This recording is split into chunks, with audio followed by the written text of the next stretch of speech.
Do I hear a motion? Don't need one. Don't need one. Okay. So it's approved? Unless somebody wants to pull something, yeah. I don't want to pull anything. I think it looks good.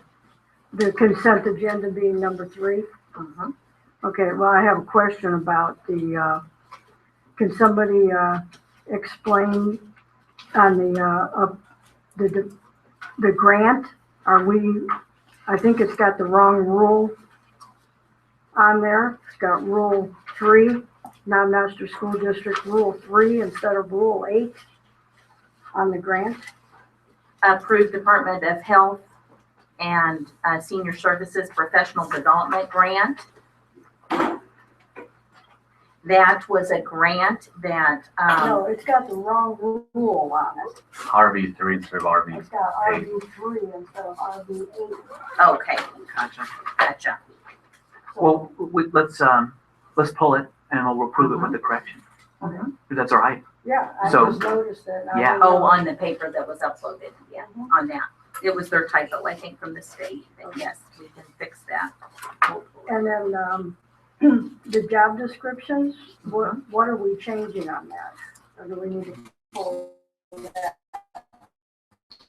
That's the way to pull it. They're new. Revised. Okay, so then they're not new. All of the job descriptions have been revised by the staff this year that are being presented tonight for approval.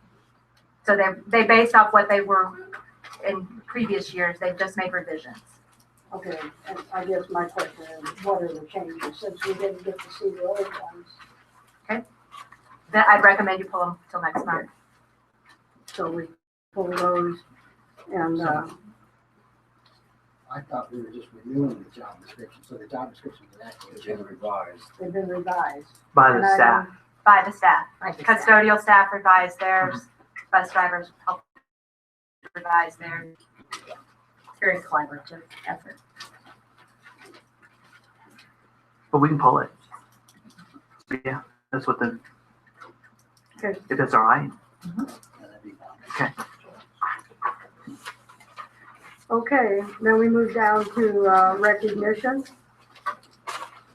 Yes, thank you, Mrs. Matthews. We have much to celebrate this evening. I think we did approve the rest of the consent agenda.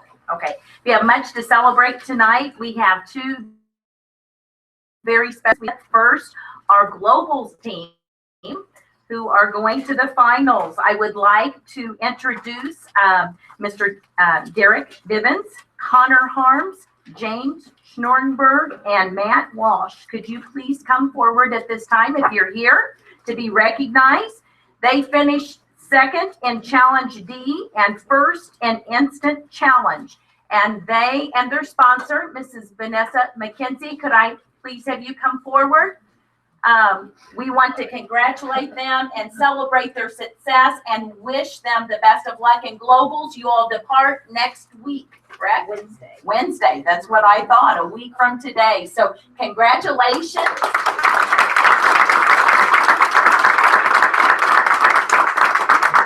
And at this time, they have a special video presentation they'd like to share with us. So we'll do that and congratulate you. Thank you. We're so very proud of you.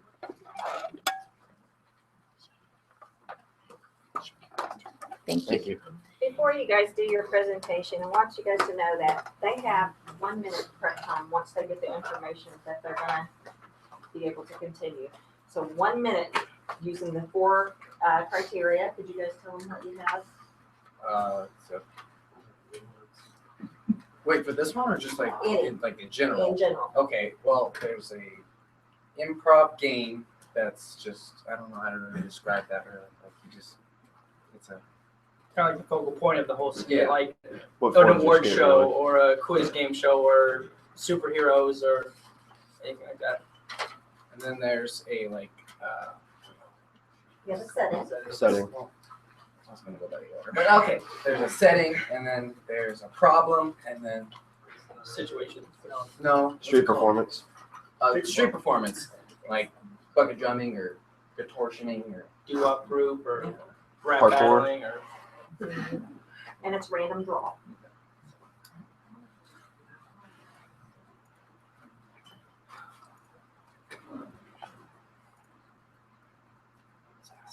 This was regionals, right? It's on. Turned it off. Big storm capsizes your boat. Street performance, part 4. Setting at a cheerleader competition. Your 1 minute preparation time.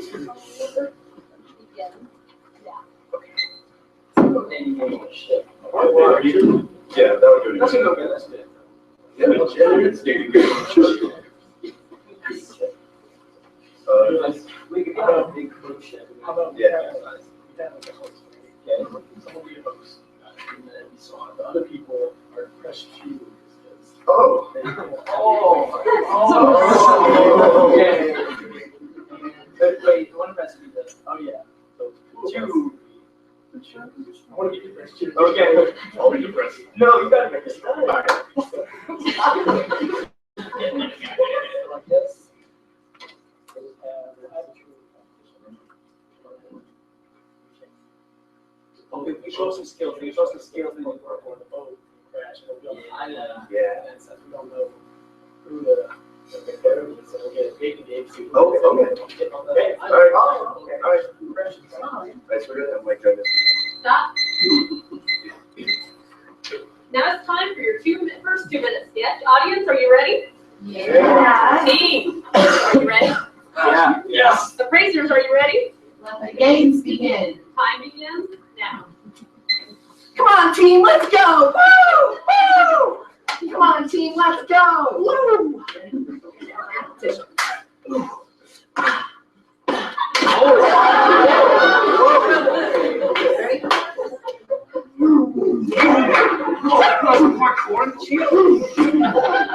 Parkour. Good job. He's not fun enough boyfriends, you know. No, it's just a shame. No, it sounds like they could use a dating game. Welcome back to Love on a Ship. Here's our silly son, Matthew. And he, ladies, is single. All right. Let's get to know these fine women. What's your name? Jordan. Good, Jordan. And who are you? Stephanie. Oh, Spanish. Okay. Now, to make this a real game, we should have you show off some skills that'll be compatible with men's. Athletic. Athletic? I could show you more than athletic. Some thunderstorms. Oh, let's go. Let's see. Let's see. Wait. Stephanie, you want to shoot?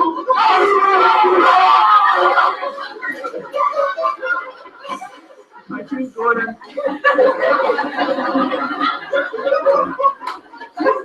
Stephanie.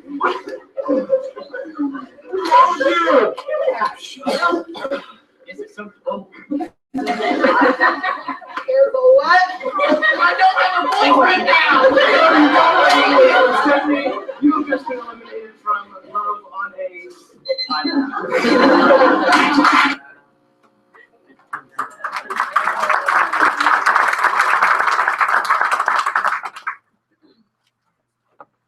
Well, best of luck to James, Connor, Derek, and Matt, and Mrs. McKenzie. I know you will represent Knob Noster in a very proud and fine fashion. And I tell you, it didn't look like they were having a tremendous amount of fun. Well done. And Mrs. McKenzie, how many years in a row consecutively have we taken a team to globals?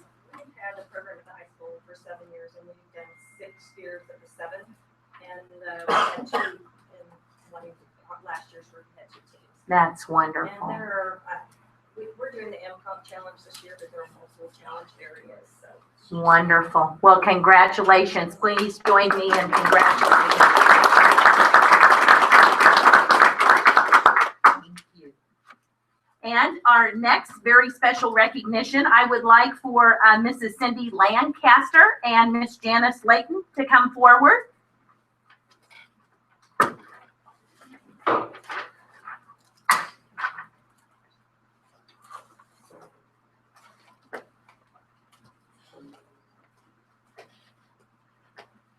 Cindy and I have worked together and known each other over the last 15 years. And I am so very happy to help honor and celebrate her this evening. We did that with our high school students this past week as well. Cindy was awarded the Employee of the Year for the OPA Food Management Corporation. She was recognized for her outstanding commitment to the mission of OPA and making their day, outstanding customer focus, outstanding and consistent high level of performance, being a good problem solver and being creative and innovative in solving problems, demonstrating leadership and initiative, responsiveness, to changing program requirements, and following best practices in the area of food safety and team member safety. This was out of 11 regions, right? And 400 staff. And about 400 staff members, and our own Miss Cindy is Employee of the Year. Congratulations.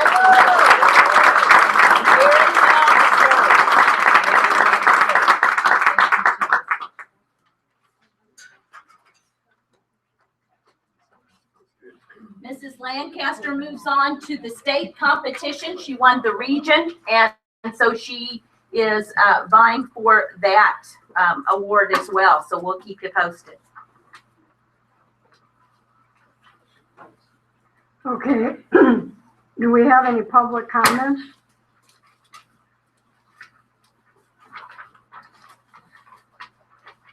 We'll move into reports.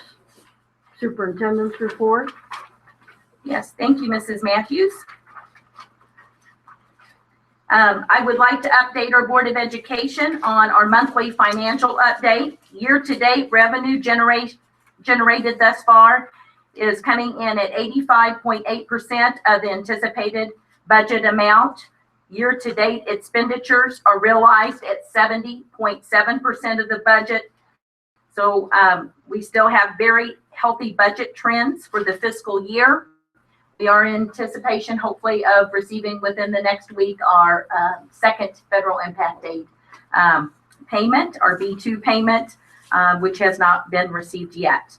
I would like to extend congratulations to our Board of Education on a couple of awards that will be bestowed on them in June. Congratulations to our team for receiving both the 2015 Missouri School Board Association Governance Team Award, and that you receive that award when you are active members of your professional organization and when you are active learners and going to professional development to be the best board members that we can be. So that's awesome, and congratulations. That's a most significant accomplishment. And this next award we share with our entire learning organization and community. And I want you to know how very proud I am of our entire community learning organization, students, staff, teachers, administrators, Board of Education members. We were recognized and awarded the Outstanding Board of Education Award in Teaching, Learning, and Assessment. This is a very competitive award. You have to meet pretty stringent criteria to be recognized for this award, and our teachers work hard day in and day out to help provide high quality educational programming for our students. And I really think this is a real tribute to them as well, and I want to mention that. Our team will be recognized at the Missouri School Board Association Legislative Summit in June. And if you'll be able to attend that, please let me know, but that will be a very special recognition ceremony. I'd like to give you an update on summer school. Summer school is scheduled for May 26th through June 26th. It really is coming up, isn't it? Thank goodness. I think I'm safe to say this, although we did have snow in May last year. No snow days, right? So we have a little bit of time before summer school starts, at the end of the year and summer school starts. Summer school enrollment is really gaining momentum. Pre-K through 12, we're right at around 632 students. This is very, very important. As we talk about the budget later on, it's really important, not only because we want to continue providing opportunities, enrichment opportunities for our students to learn in the summer, not give them permission to forget anything over the summer and to work on reading and math and skills, but also, with our ADA, that really does help us continue high quality programming throughout the school year. We have a couple district celebrations I'd like to share. We have a very special celebration coming up on Sunday. Knob Noster High School graduation exercises will be held on May the 17th at 2 p.m. at Knob Noster Panther Football Stadium. Very special time to recognize and honor our 70 graduates. Also, we have another special event coming up, and that is our end of year appreciation celebration and breakfast. All district staff, retired staff, and Board of Education members are invited to join us. The celebration will begin at 8 a.m. on Wednesday, May the 20th in the Knob Noster High School gym. We will have a lot of activities and celebrations. I know our Knob Noster Association of Teachers will recognize and honor team members. The district will honor and celebrate employees who are retiring, and it will be a great time of food and fellowship to celebrate the conclusion of another successful school year. One other note on my report, I know as the board president and I were talking, wanted to consider the Board of Education meetings in the summertime, possibly maybe moving those up by 1 hour, to consider maybe possibly starting those at 6 p.m. And so just something to consider if there's any feedback or suggestions or on that. I like that idea. Can we do a motion on that? or We don't have to vote, we'll just put it on our agenda when we post Is it. that okay with everybody? Yeah. Yeah, I'm fine. It's okay? Good idea. At least June and July. Yes. Yeah, go ahead. Good idea. School starts August 8th. Thank you. No. Thank you very much. That's the end of my report. Are there any questions? Do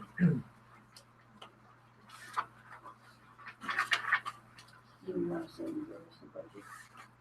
I have the proposed budget. Yeah. Food service, yeah. MSBA report, since it didn't get put online, or we can- Yes, we'll put it up there.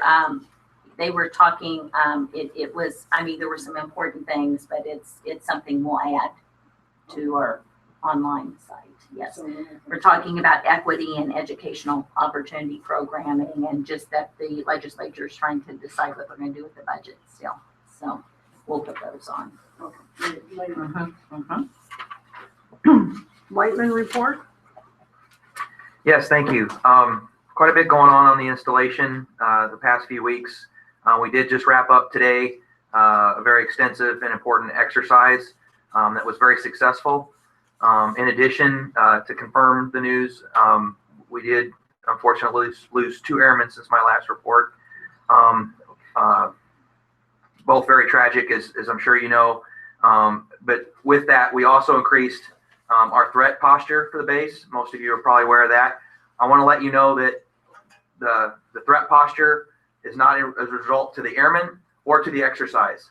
It is a result of our nation's assessment of the threat increasing within the U.S.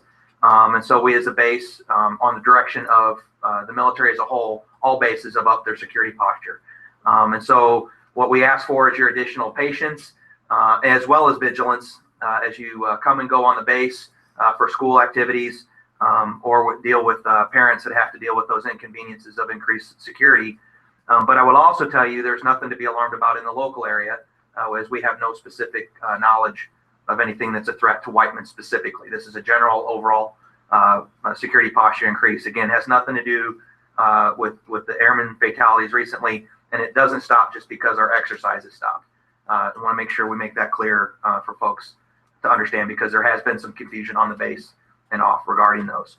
So again, our busy summer continues, busy spring and summer. The end of this exercise just gets us starting for the next set of events. I will also note that as of today, I can tell you that the increased security posture so far does not diminish our capacity or ability to conduct upcoming community events like our Striker Half Marathon or the Air Show. Those are still planned to go on a schedule unless further threats evolve or things of that nature. But so for now, our busy summer continues, but part of that busy summer is part of our community outreach and partnership. And so we anticipate those things carrying on as normal, except that we'll be more vigilant in our security posture in those events. And that concludes my report. Thank you, Colonel Sparks. We'll move into new business. Approval of bills. Make part A. Do I have a second to that motion? I'll second it. Okay. I think Mr. Condilli might have a question. Yeah, I have a- We're gonna open the discussion. Oh, okay. Okay. Go ahead, Matt. My question was on the insurance company payments. Why? I mean, I know the MSTA group insurance was for the health insurance. Is that correct? What is the Fidelity Security Life and the Continental American Insurance Company payments and the Aflac payments? Well, those are life insurance. The first one you mentioned is a life insurance payment that the district pays for employees. Also, employees have the opportunity to buy up more life insurance, and that is taken out of checks as well on request from employees. The Aflac is additional insurance that employees can buy up and purchase up, and it's taken out each month. Is the So district pays for that? No, or is that's money in, money out. Oh, for okay, Aflac. okay. And the Continental American Insurance Group? That is with our life insurance as well, health insurance. There's been some, there's another company that's working with Forrest T. Jones in that transition, so some of those names will be a little bit different. So are these gonna always be spread out like this, or is this individual choice of choosing these different companies, or can they be combined at a better rate, or just something that we just? Well, I know with our life and health insurance and our dental, those are, we are part of, well, especially should say with the health insurance, we're part of a consortium. So, and our insurance committee met, and we do have so many plans that we can select from, and it is a competitive process. I mean, the consortium we're in works to get us the best rate that we can, but on the district side, it's our responsibility to be as healthy as we can. So, that's something that we work on as well. Yeah, it just seems crazy that there's so many of them that are spread out and it wouldn't come through So one Dan, insurance company. just to clarify, you're looking at the monthly payroll report. And from my understanding, just, from my time, is that these are the withdrawals from each individual's check. Yes. From Oh, okay. all of our employees, they have the ability to do these things, as you notice, the Aflac, and then Mhm. also, but for family support payments, for the United Way, we have an employee that devotes the part of their check to the United Way. And so that's what these pull out. So the MSTA group insurance is for their liability insurance for the through the MSTA. And so that's where that's coming from, is for that, that important liability insurance that the teachers Mhm. have individually. They have it withdrawn from their paycheck. And so they elect to have that done. So this payroll report is something we'll see on a monthly basis of all of the withdrawals that have happened from their paycheck. Okay. Yeah, I just thought that it looked strange that there were so many of them that, Mhm. why was it? If it was something we were doing, well, wasn't it competitive? Right. So, And notice there's even a vision service plan, but that's again a purchase-up program if the employee chooses to do that. thank you. That's a good question.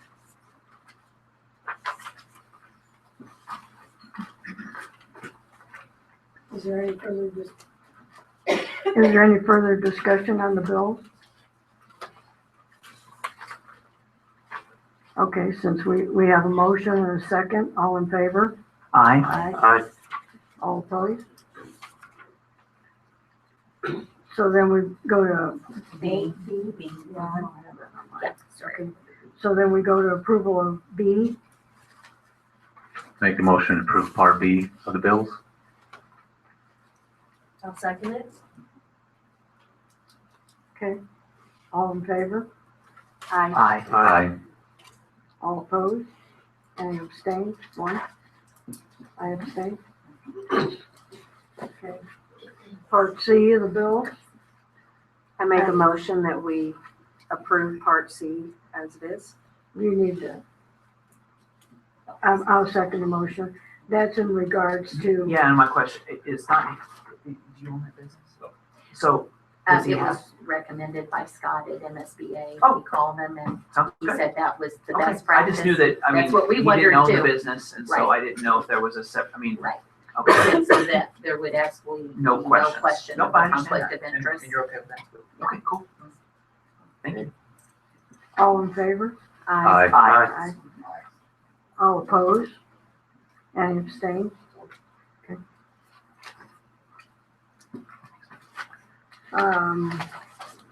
B, summer school food service contract.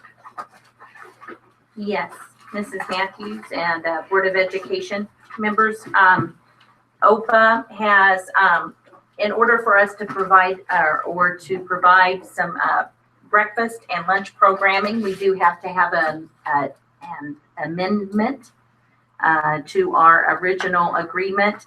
And so this is for a summer school agreement for OPA to provide the breakfast and lunch programming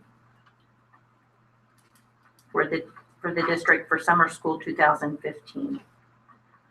Now, remind me if this is right, we did this last year Yes, as we well. And the idea behind, we're trying to write grants to help offset some of the cost. We do not have a high enough free and reduced Okay. lunch rate this year to be able To to be able to qualify qualify for for that what same we grant. did last year. However, if any student going to summer school is on free or reduced lunch, they will receive that same benefit during the summer. So, will we be charging our students then that don't, Yes. because last year we did not, Mhm. but this year we Yes, just don't there will. qualify as high Right. of the free reduced status? Okay, I understand. How much did this go up? Did this go up since last year? Yeah, last year it was free.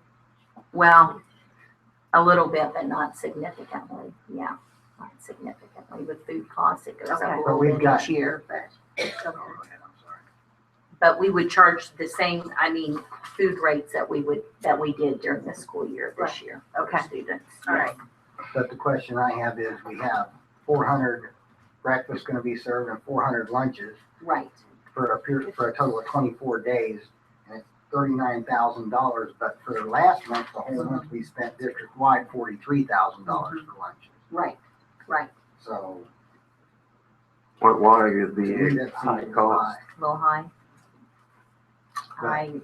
But right now, we're looking at an enrollment of 400 kids total. Well, no, we're looking at enrollment right now of 600 and, 32. yeah, 632, and not everybody will eat breakfast and not everybody will eat lunch. Some will bring their lunch, but, so that's a guesstimation, of where we're at. I will say we did not lose money on food service. You just want to break even, but we did not lose money on food service last year. In fact, we were ahead by $3,000 some dollars.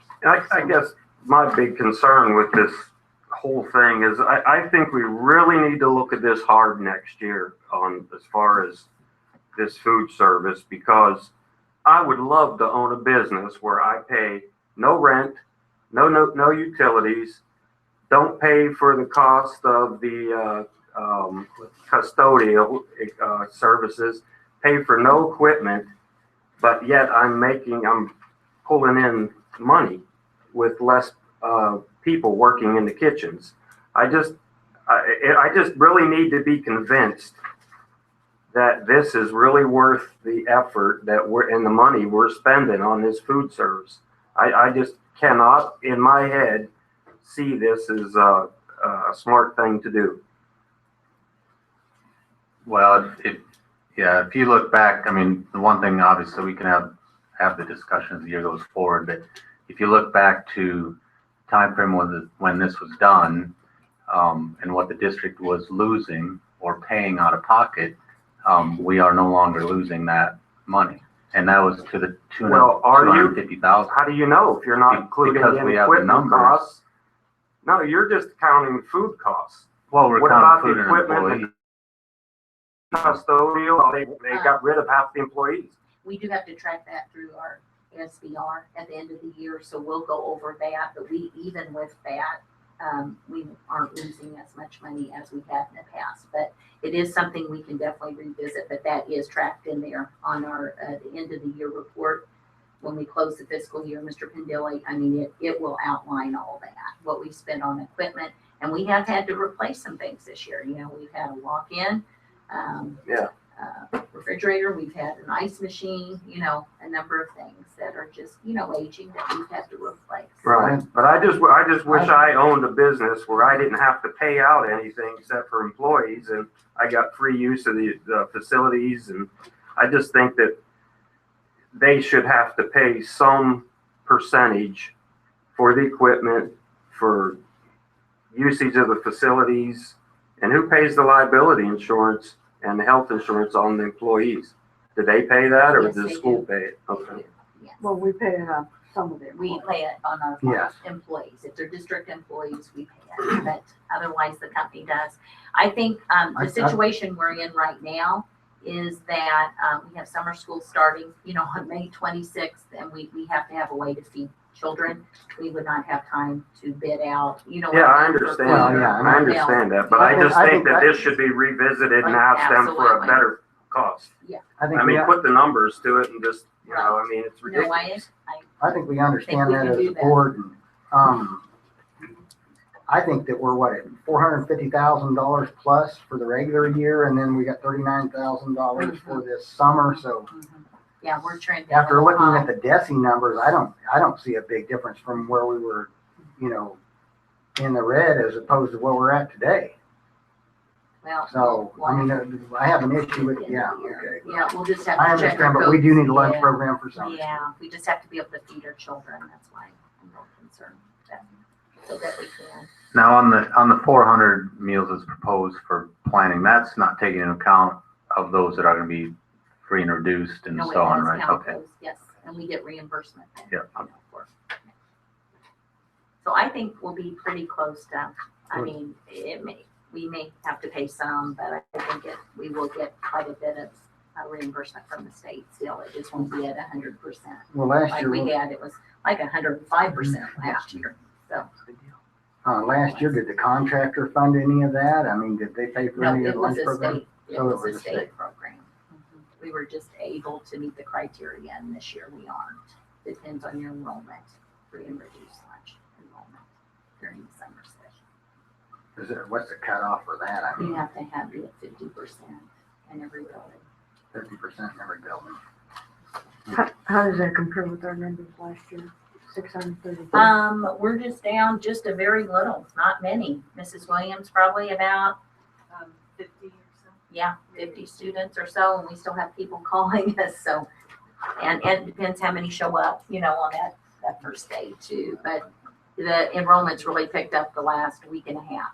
Tremendous. Do you have a cutoff date for it? No. I know. Just out of curiosity, what was the purpose in running an ad in the Warrensburg paper for summer school? Well, because when we, and the company paid for that, we didn't, I but it increases our ADA.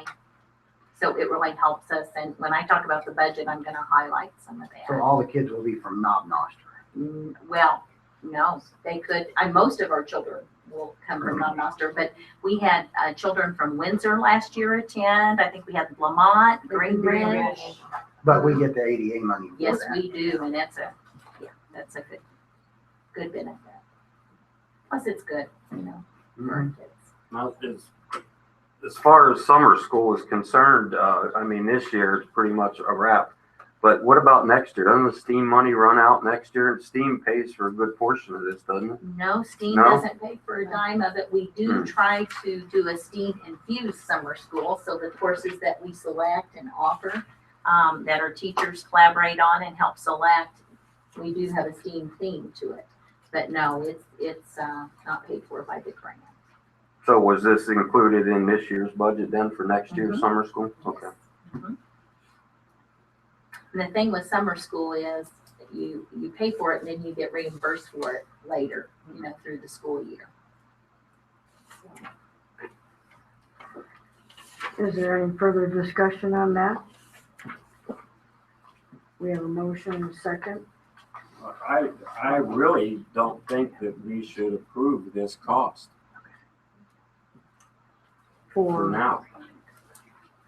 For the cost of these lunches for Opa, I think that Dr. Lorenz needs to see if I know it's getting short, but this is $39,000 for 1 month. Now, where's the $39,000 number coming out of? That's coming out of our budget, right? Is that where we're getting that 39,000 number? Because I don't see that on the bid proposal. I added up the cost of each lunch. Yeah. The lunch and the breakfast cost So- total 39. Right, so For a 24-day period. If you look at the actual cost of the lunches, it was $1 and something. Where's it at here? The $1.59 for the breakfast and the $2.49 for the lunches, times the number of kids, times the number of days, comes up with $39,168. okay. So And district-wide, we're only at 43 a month. Yeah. For the month of April. I think what we need to realize is that students who are not on free and reduced lunch, the parents pay for the lunch and breakfast, okay? So we have that revenue coming in. Our students who are on free or reduced lunch, we have state money coming in. Does that make sense? So, we're not gonna lose a lot of money on food service. The bill is 39,000, but parents are gonna be paying part of that bill, and so is the state gonna pay part of that bill. So The really, meal rate we have set is the meal rate we charged all year long will be this year in the okay, district. I believe. So we really don't know how much it's gonna cost us yet, because we won't know that until the end of summer. Right, So when right, they give us- right. Are these the same prices that were reflected through the year then? Yes. For breakfast and lunch? Well, our prices are different than that. That's what the company charges us. We have to set a certain breakfast and meal rate, and we do that every summer. We'll just use the amount that was set. So how many last summer. schools will we be serving the lunch at? With just Three. K&E and K&E, Whiteman, Whiteman, and and the the middle middle school. school, because we're having middle school and high school in the same building, and that's to save money. Yeah. That's to save money. But the bottom line is we gotta feed our kids. Yes, we do. So, And we're gonna get some money from the state, where, parents are going to help pay for the lunches, so it's we'll be fine, but this is something we can definitely revisit. As far as what we wanna do food service wise later, we need to approve something tonight for summer school because of the time frame.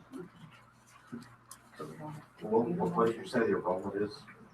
632. And I think that will go up a little bit, but now, will they stay, we may have that on the first day, but will they stay throughout? Will they just be here for a week or two? But those are strong numbers, very strong numbers. Well, I'll make a motion that if we're done with discussion, I make a motion that we approve the summer school lunch program. I'll second. Is there any further discussion? All in favor? Aye. All opposed? Okay. Moving on to C, budget, proposed budget for 2015-16. Yes, thank you, Madam President. I just really wanted to give you an opportunity to look at some figures.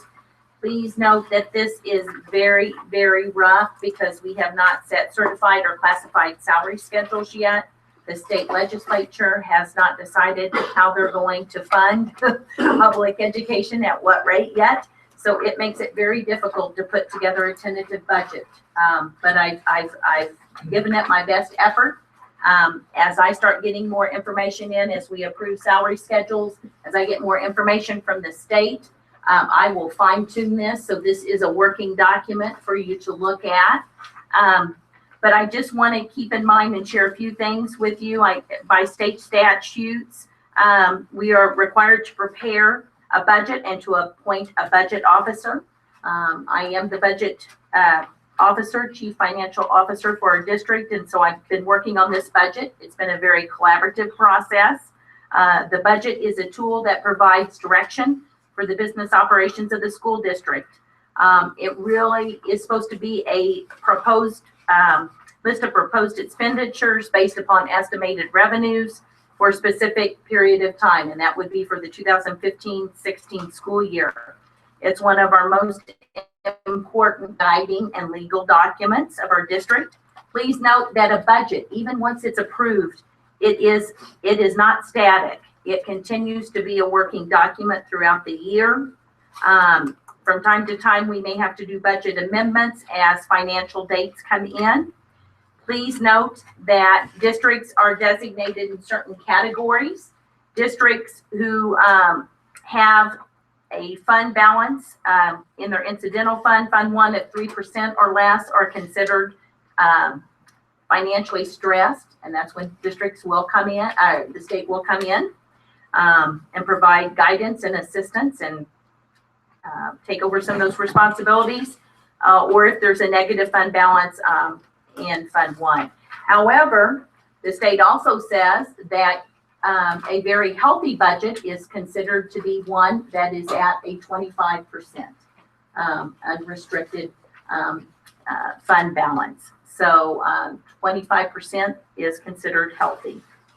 The budget is required to be audited annually. And we do have, and we will talk about that a little bit later this evening, we do have an auditor proposal for an auditor to audit our records.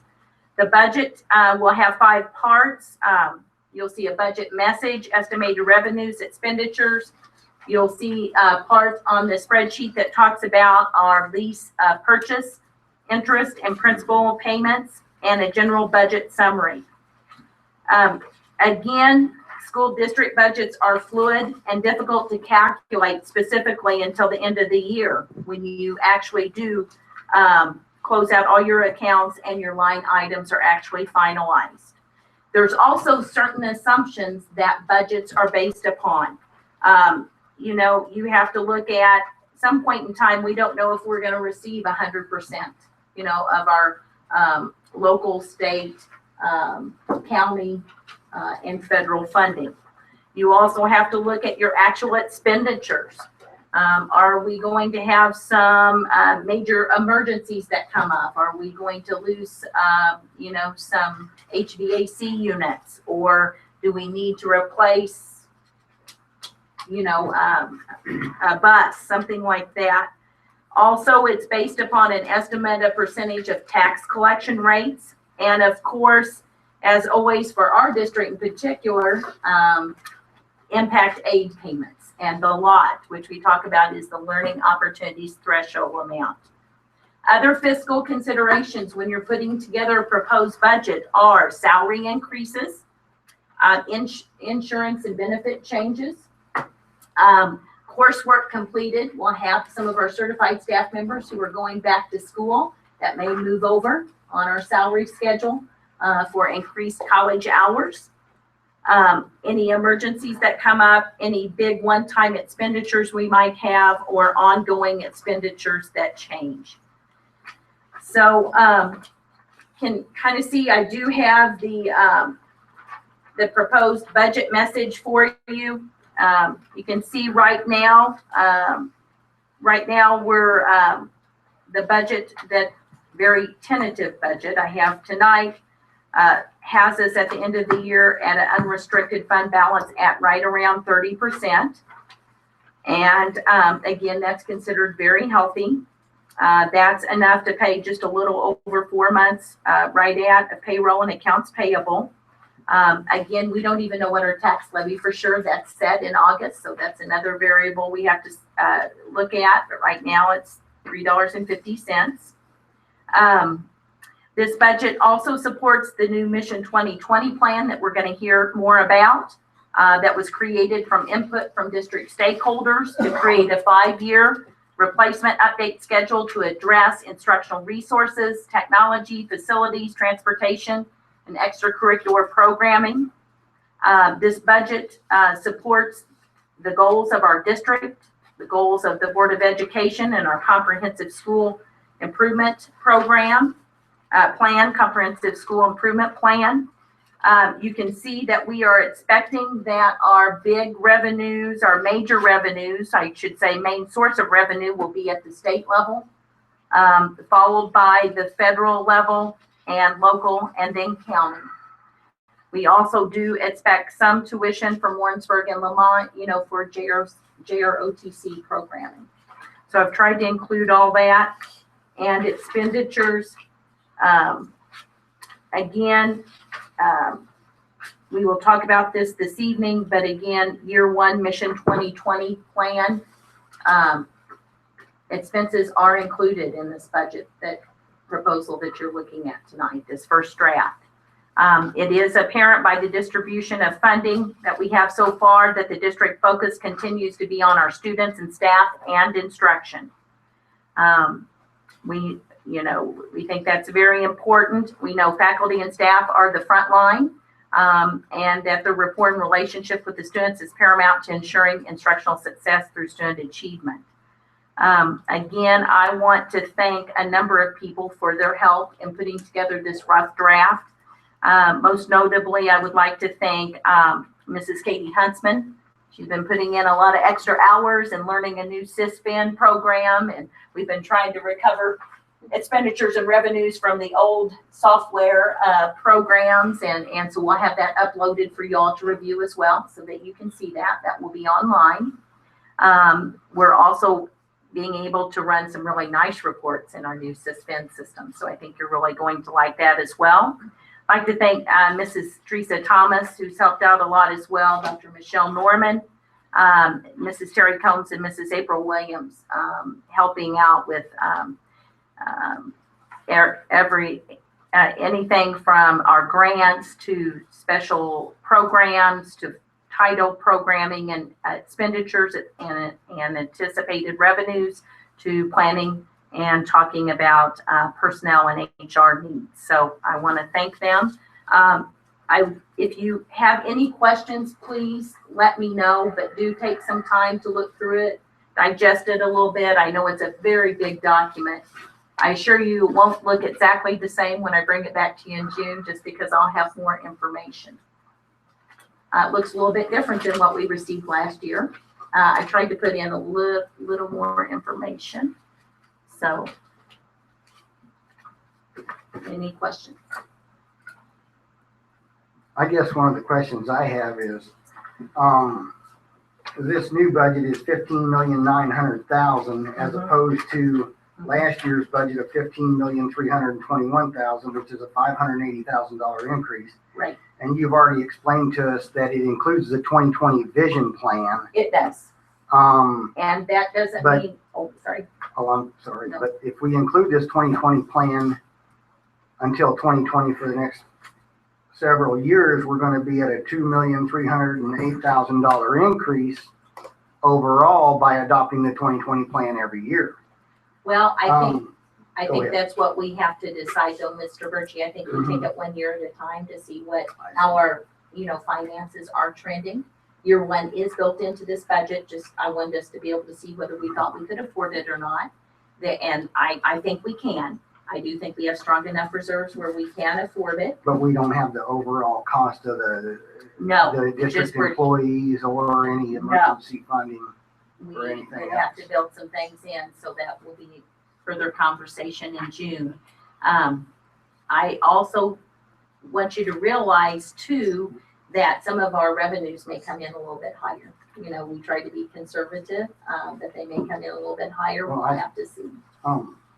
The IDEA, I saw a substantial increase in that, and there's a substantial increase in Title I and Title II monies, as opposed to last year's budget versus this year's. Right. And I also saw, for instance, some of the smaller line items, like the monies coming in from the VOTEC program or Warrensburg School District sending kids over here. We were at $20,000 last year. Now we're at $35,000 for projected for next year. How do you have a 75% increase roughly in the amount of money coming into the district from other schools? That may be an expenditure. No, the only money we have coming in is from Warrensburg for the JROTC and the Lamont coming. But- Those are expenditures But on the going old out, budget, it was 20,000 coming in, and the new budget, you're projecting 35,000 coming in, based on our numbers. based on the Yeah, numbers. we're trying to see, and that's Um, fluid. Like I said, look, comparing those numbers from the old numbers to the new numbers, I just saw a lot of, Sure. a lot of increases. The IDE, I mean, why did it go from 200,000 to 349,000? That's based on, we get projections from from the federal government I and see. state, so we I just see. put in a ballpark figure there. Because that led to, an increase Yeah. in the revenues.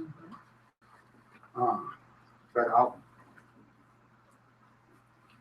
I'd like to work with you on this budget. Yeah. I've got a lot more questions. Absolutely. Paul, if I could make a suggestion right here, we've got 5 relatively new board members here.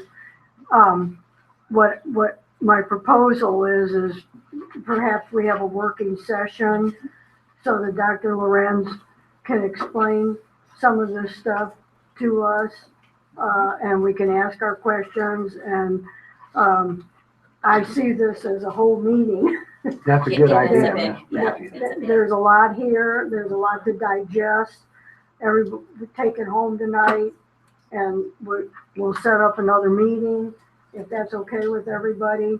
And let's get together and talk about it. And we can either do that right now, but you have to have this approved before the next board meeting, is that correct?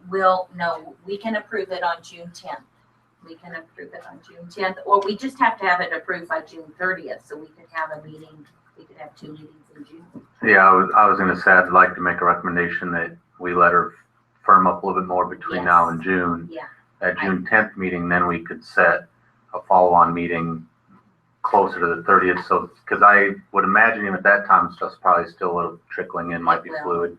Yeah. I just want to set aside a Right. date because it is summertime. I agree. And calendars are gonna get filled up.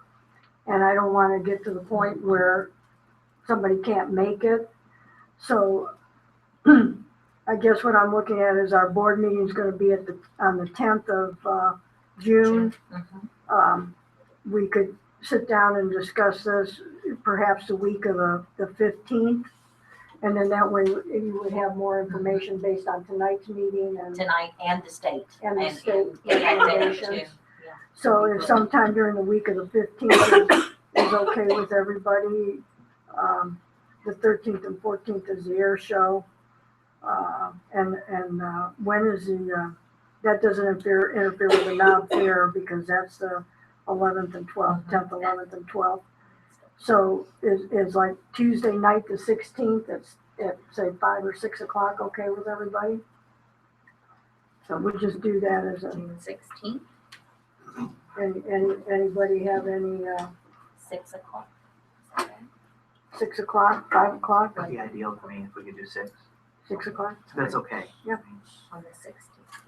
Yeah. Thank you, guys. And like I said, what I bring to you even on June 10th is gonna look different, than what it is tonight, just because I'll have more information. This is just a rough draft.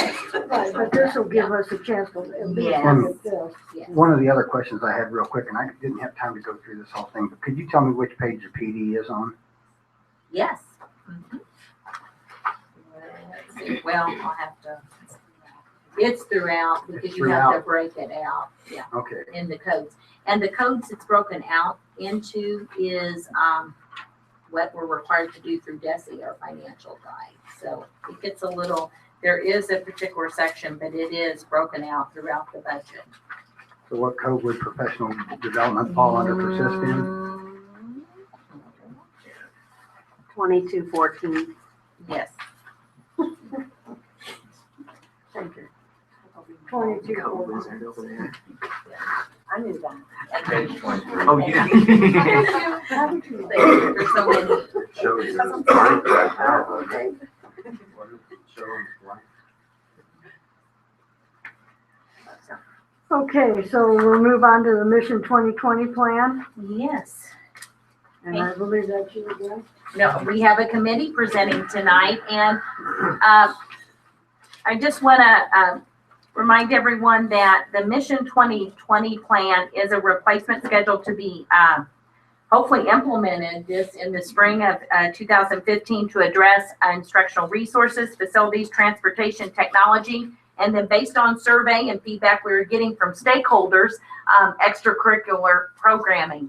So tonight, I'm real pleased to have our committee members here. If you are on our District Connect Committee, and our District Connect Committee, DCC we call it, is a representative committee of all employee groups. So every employee group is represented on this committee. If you are on the DCC committee, could you stand up, please? And Katie, yes. Yes. Just want to thank you all for the many hours and hours that they have spent not only being goodwill ambassadors and good two-way communicators and really being sharing out things that are going well, areas we can grow in within their buildings, within their departments, but also they were charged with the task of helping to create this Mission 2020 plan. So tonight we do have some representatives from the committee that are going to come highlight the plan. I do have extra copies here if anyone needs them. We are particularly going to highlight year one because that's really the issue at hand. We may talk a little globally on these. And we're going to start with, oh, okay, this, oh, well, okay. So we're going to start tonight with Mr. Dean Bazanga with facilities.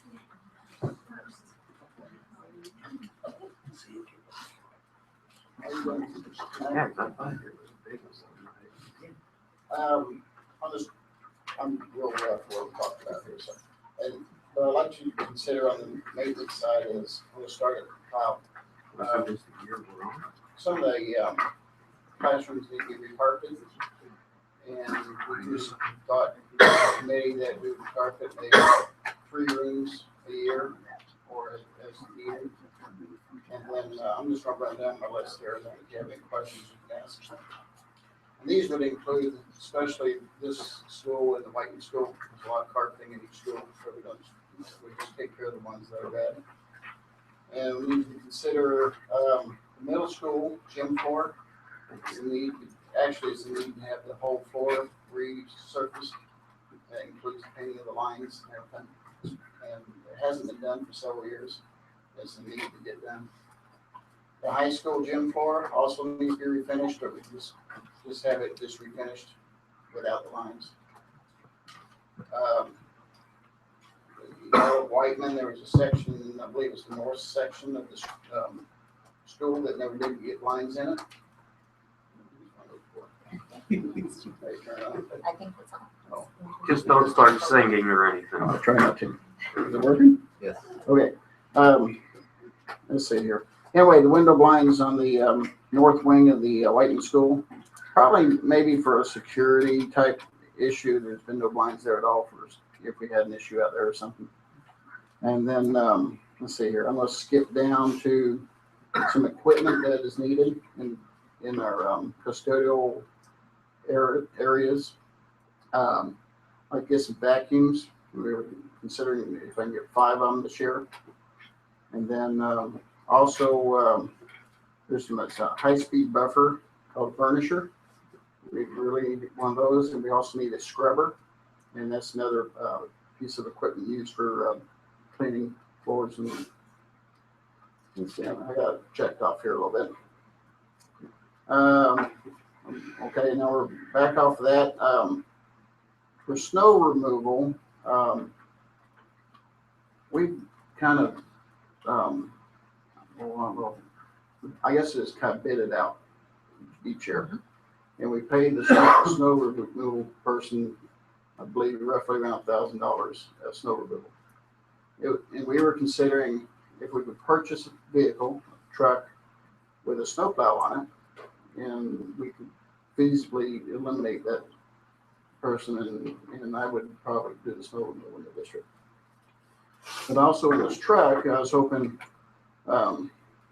it'd be used in the district for myself and possibly some other people to, where I carry the tools around different schools. Because right now I empty my truck every night, put tools back in it and parts and stuff. Let's see here. I'm kind of jumping around here a little bit. We need to seal our park lots and playgrounds. And actually all the 4 schools needed to be done. But we prioritized the worst, and the worst one I was considering was the Whiteman School. And then as we progressed on to next year we filtered in each school. But the Whiteman School needs the park lots and the playground zone. Very good. And let's see here. Over at the high school and middle school and the elementary school, we were considering padding around the stage areas. We had some close calls at the high school this year with people bouncing into the stage or running into the stage, and there's not much padding on it at all. But as we look at the high school, you can look at the elementary school. There's a little bit of padding around the goals and the same as the middle school. And a couple more things. The middle school was looking at a concrete pad around their industrial arts room in the back. Right now they build some sheds and do some many things back there, but basically they're working in dirt and mud and it gets dragged back into school. So if they had something to work off, that would be great. And then over at the high school, on the south driveway where they keep the dumpster, the trash trucks are just getting buried in that area. And we need to, we need to do something over there too, concrete wise. And one more thing, I think, because I'm really noticed, over at the tennis courts, I had volunteered that I could probably put a French drain in. Kind of divert some of the water around the tennis court area. It's really needed. And let's see here. Oh, one more thing. I don't think it's on my deal here, but the art room at the high school, they really need a kiln bad. The kiln the guy's working, but it's had issues and it needs to be replaced. So, any questions? Hey, Dean, at the schools for the resurfacing the gym floors, you said that was at the high school and where else? Middle school. The middle school. Now the high school has it has some soft spots in it. Well, that'd be taken care of during the when they refinish it. Now, is that just the floor that has come up, or is there a problem under it? Do you know, or? I don't know right off. I believe it's on concrete. And it just become a soft spot in that area. But if you walk across the floor, there's there's just not one. You can feel them as you go across it. So I know it hasn't been done in quite a few years. Yes, it hasn't been done, and I think last time it was done, the contractor that did it was wanting to put another coat on the following year, and it just got bypassed. But do you think do you know how many times that floor has been resurfaced? I'd say. No, I don't really know. I'd be just guessing, but because I'm just wondering if one more resurfacing is going to be too much. Well, you know, I mean, we rely on the contractor, and he tells us what kind of his suggestion what needs to be done and everything. And I think would be happy to take care of the soft spots and put another, finish the floor. I think, and he said it'd be a good floor. Cool. Yeah, because it really needs it bad. How much is the French drain? Well, we had estimated, I'm just looking at renting equipment and everything, we estimated somewhere around $5,000. I could say it's going to be less, which I believe it is, but we just put 5,000 in. The other question I have for you, Dean, is do the custodians come under facilities? Yes. Yes. Okay. And I know I don't see employees on here any place, but in looking at some of the facilities, the gym downstairs, and I was out at Whiteman. Are we in need of another custodian, or I just see maybe the guy over here doing lunch seems to be doing multitasking stuff, and this my observation, and I'm just asking you as is our maintenance facility custodian person. Well, I've been talking to Dr. Lorenz and Dr. Norman about it. Oh. We just haven't come down to a conclusion just yet. But One of the other issues is we've had a position open almost all year, and hopefully at the end of this evening's meeting, we will have all of our positions in facilities and custodial field. So we have been short-staffed, approximately one position, majority of our school year. Is it, So the position's been open for quite some time? Well, we had it off and on. We've had it filled, and then it comes back open, and after this evening, we will have all of our positions filled for summer. Is one enough? We do Well, have, I'm sorry. Well, Yeah, I'm putting you on the spot, Ed. Okay. Let me get back with you. Well, and I will say, and Dean and Dr. Norman and I have been speaking a lot on this matter and across the board, across the district. And we will be prepared in June to come back, with a few more staffing proposals possibly in the classified area. Can't say which sections yet, but we still are assessing some of our needs. So district-wide. I have a couple questions for Dean. Okay. Dean, after having been to numerous other schools' websites and stuff, I'm guessing we don't have a long-term facilities maintenance plan. You look at other districts and they have actual facilities maintenance plans. And then my other question is, do we have a facilities maintenance budget that falls under the head maintenance person? Well, and that's an excellent question, Mr. Birchie. Our Mission 2020 plan is going to be our 5-year plan for facilities, for instructional resources, for transportation technology, our extracurricular programming. And yes, every one of those areas has a budget. And Mr. Bizanga and I, Dean, were just visiting the other day with our new SysBin system. He's going to be able to track that budget, and know exactly where he's at on it. Well, I guess my question is, do we have an actual facilities maintenance budget? Yes. I mean, yes, sir. I know we have items budgeted for that. No, they have their own line items that we have to use. Yes, it's in the budget. I presented. So all those items would be discretionary, and he could, if we needed something, he could go purchase it. I mean, absolutely. Unless it's really big ticket items Right. on that.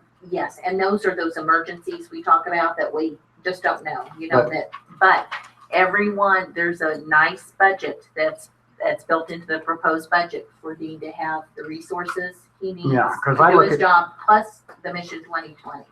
Well, that's the issue I have, is I see all these items lumped into the Mission 2020 plan, along with textbooks, uniforms, and ball jackets.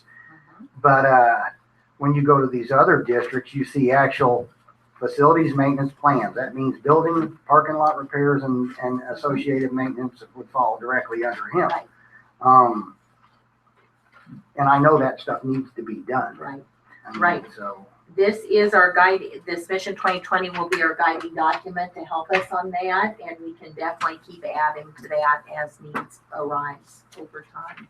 And we haven't had one in the past. We haven't had. So we haven't had any plan in the past. And so now we've got this plan. In fact, I mean, I think it even stretches that goal of just having a facilities maintenance plan. We're talking about having an instructional resources plan. We're talking about having a technology plan. We're talking about having a transportation plan, all rolled into one. Yes, Now- and it's something our district really has desperately needed for some time. On the facilities, but I think what he's asking, is there a long-term plan, like the tennis courts that need replaced for 5-6 years? Well, we threw 1/3 of what we could have spent on replacing the tennis courts.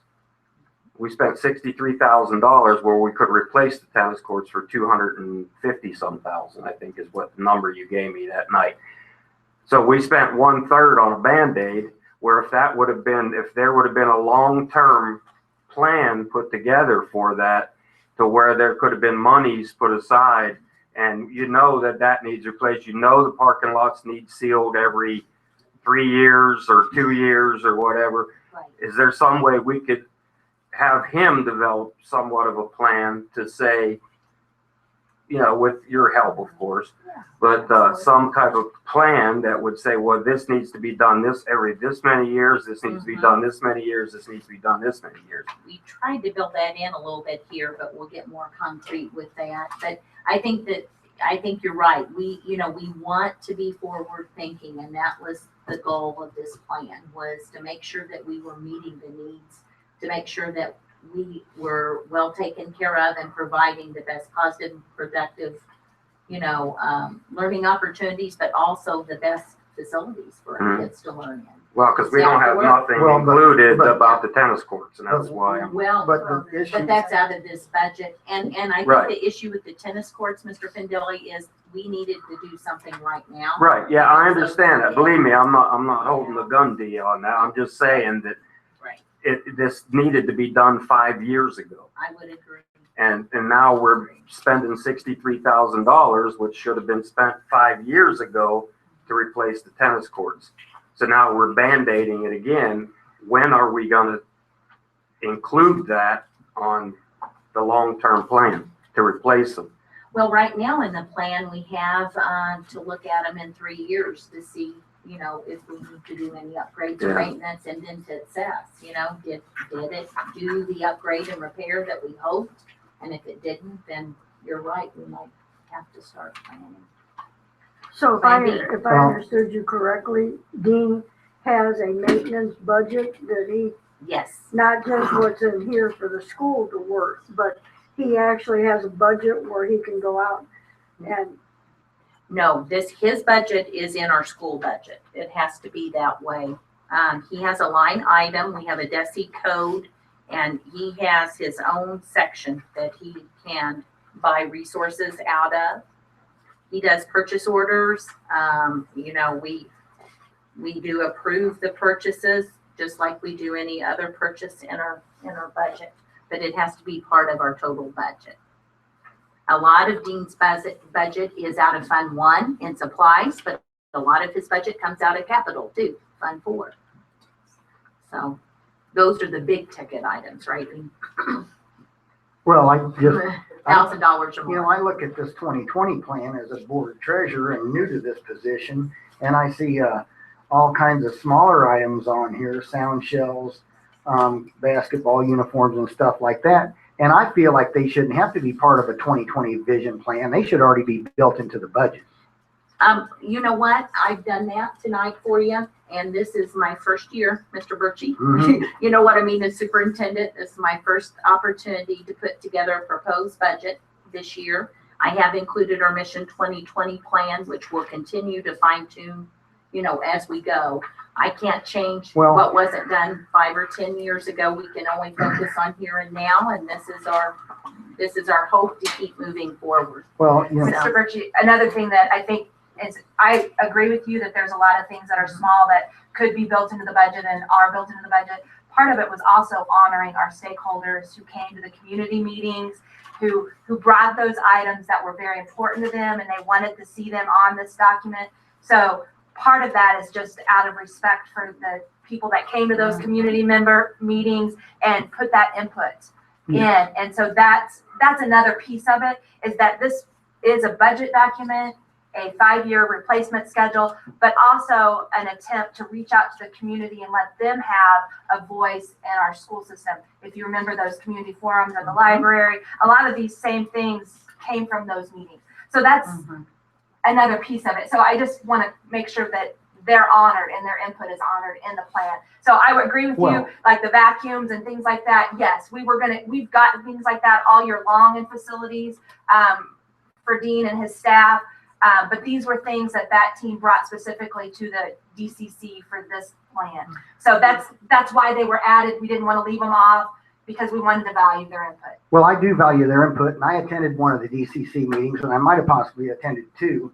But when I look at something like pedometers for $187, knowing that, that I want these folks to have these pedometers, it's $187, but I know that at your discretion, you have bought stuff for this district, no notice, as far as books goes or reading material and stuff like that, So if we can do that, we shouldn't have any problem with spending money on needed items that these people are asking for. Well, and that's a good point, Mr. Birchie, but again, I have to follow the board approved budget, whatever that is, with it, and So yes, I understand that, but like I said, a lot of these items that you purchase are at your discretion and they may be bought at a moment's notice. Right, with the PO and the process, yes, we sure can. I have a question about the parking lot. Okay. And I'm not sure. I know the bus area at Whiteman was redone. Was it last year or the year before? Last year. And there was a drainage problem with the parking lot. That never got fixed when all that was going on, when all the construction. That was a pre-existing condition. They called it really was, and that's what we need to fix because it was on the other side and but we need to fix it. Oh, but none of that was fixed when they were doing the, okay. No, it was over more out in front of the building. That's kind of over to the side. I The remember. gully, yes, needs to be fixed. Yeah, I just wasn't sure if they had fixed that because I know it was a I problem. think actually that section has been patched by whomever over time. And it's actually, that section is actually higher than what the drain is. So it collects water there off the new section to the old. And it's just, it's gonna have to be like re-landscaped, but with the road. Okay, thank you. I just have one more comment for Dean. Dean, this may embarrass you, but really I don't care.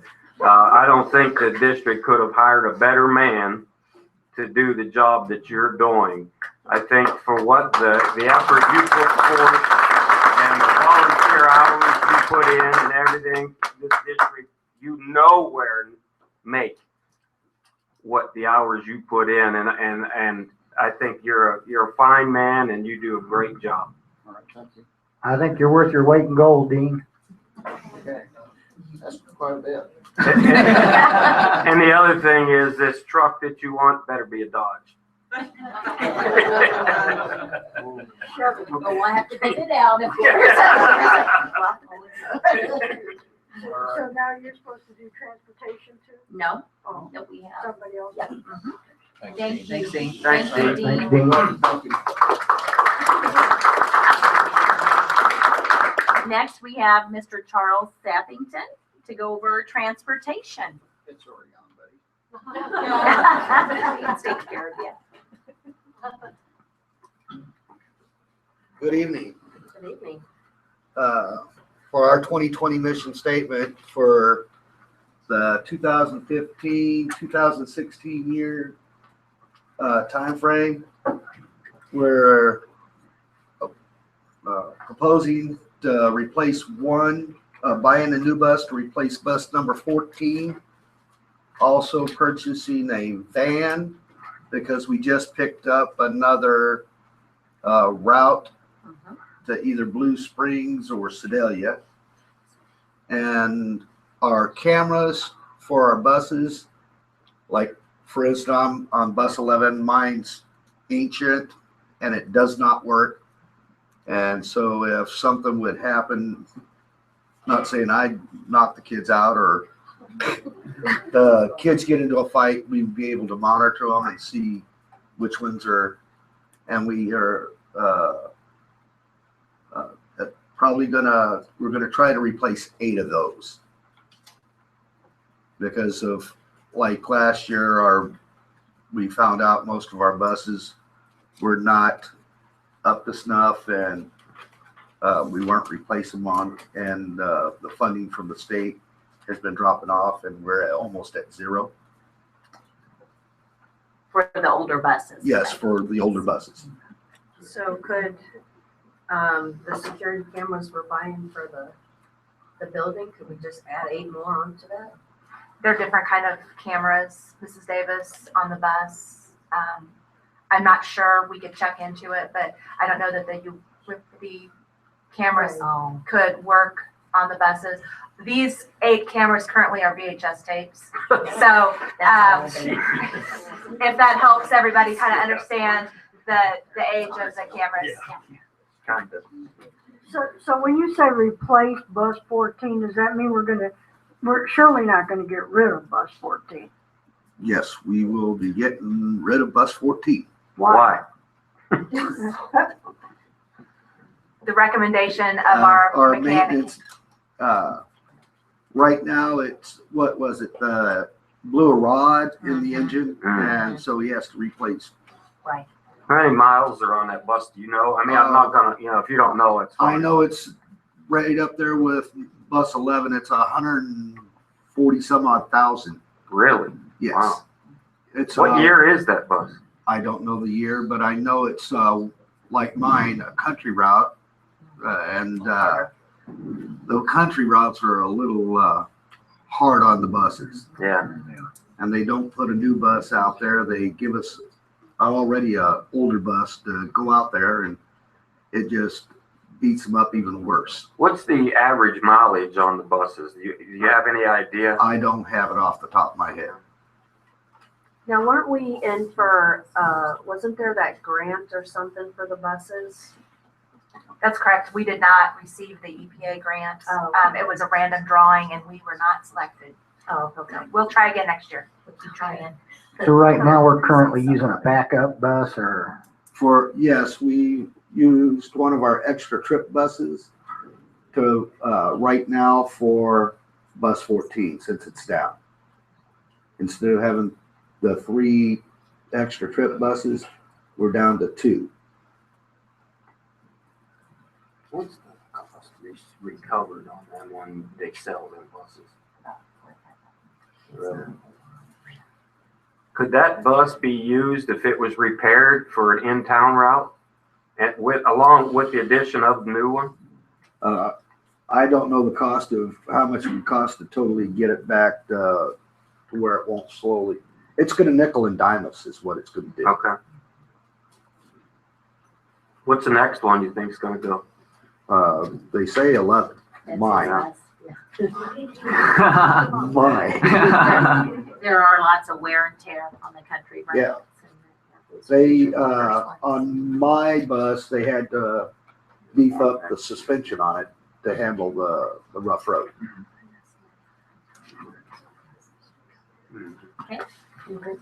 Thank you, Charles. Any other questions for Charles? Just, no, not for sure. Charles, you did awesome. Yeah, you deserve a hand too. So absolutely. Just in general, was it designed to not have one in 1920, or we just haven't gotten out that far? We can't predict out that far. 1920? We're looking at the last year in that plan, we didn't have a bus. 2020. Mr. Everts kind of put that together and gave us the recommendation from his perspective, and thought at that point we could probably wait a couple years to pick up another bus. Was his recommendation. Also, just want to make sure everybody knows, it's also his recommendation that this bus, if it's approved in 15-16, we wait till probably closer to this time next year to purchase that bus, depending on if 14 gets back up and running or not. The new buses, he's experiencing some new complications with them as far as like the signals go off when they hit railroad crossings and things like that they shouldn't. So that's his recommendation, but we do know 14 is falling apart on us. Yeah. And we're not in the process of getting 14 fixed at this time. No, We are. So 14 will be fixed. Yes. So then are we gonna keep it? I go back to my original question. Well, at the time, it wasn't Mr. Everett's recommendation, but we can definitely ask him about that before we make the Well, why bus are we purchase. fixing it? So you could get more to sell it. Yes, and we need No, to use no. it till we buy it. Yeah. I mean, we need to use it if we're not gonna buy the bus till maybe this But time the next year. issue is the new buses have their share of problems too. Yes, exactly. Everything from having to put the diesel fuel supplement in them to you Right. name it. Well, you could use it for a low bid. If it were, you're right, yeah. In pretty decent shape, yes. Okay, our next item, Mr. Davis, technology.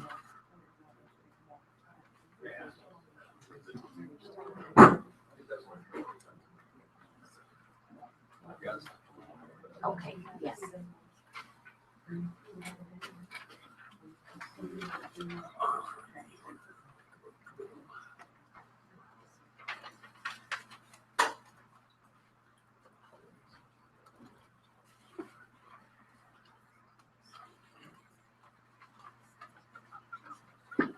Okay, I'm here to talk to you tonight about the laptop replenishment program for the one-to-one program at the high school. The tech department and in conjunction with the DCC and the administrators, we've come up with a 5-year plan where we can bring in new technology every year for the next 5 years, and upon that 5th year, fully have nothing in this district at every grade level with a computer that's older than 4 years old, where right now we have computers that are 10 and 12 years old. Okay. This rotation, this is a rotation that if we're going to keep one-to-one going at the high school and actually try to bring it further down into the middle school to bring a little more technology at some of the lower grade levels, it's something that we need to put in place. So the proposed thing in year 1, and this is going to be really quick. This shouldn't really take that long. I'm going to hit all 5 years real quick. Year 1, what we request to do is to purchase 200 laptops for the junior and senior classes. The freshmen and sophomores will be issued the Acers that we currently have in use at the high school that are still under warranty. This will be their last year. This year, they'll all be put back in usable shape. Next year, we're going to run on the Acers without the warranty through this full 15-16 school year with the purchase of parts. And we should be able to fund that in-house without an issue. There will be 160 Dell Boaster laptops that are currently being used by the junior and seniors. And the number was 200, but it's going to break down to about 160 after we part the ones out that are totally destroyed and put them back together. That 160 will be used to be placed in the elementary rooms at both the elementaries as student computers and replace the old 12-year-old, and some of those, I got a few that are even older than that, in classrooms that run terribly.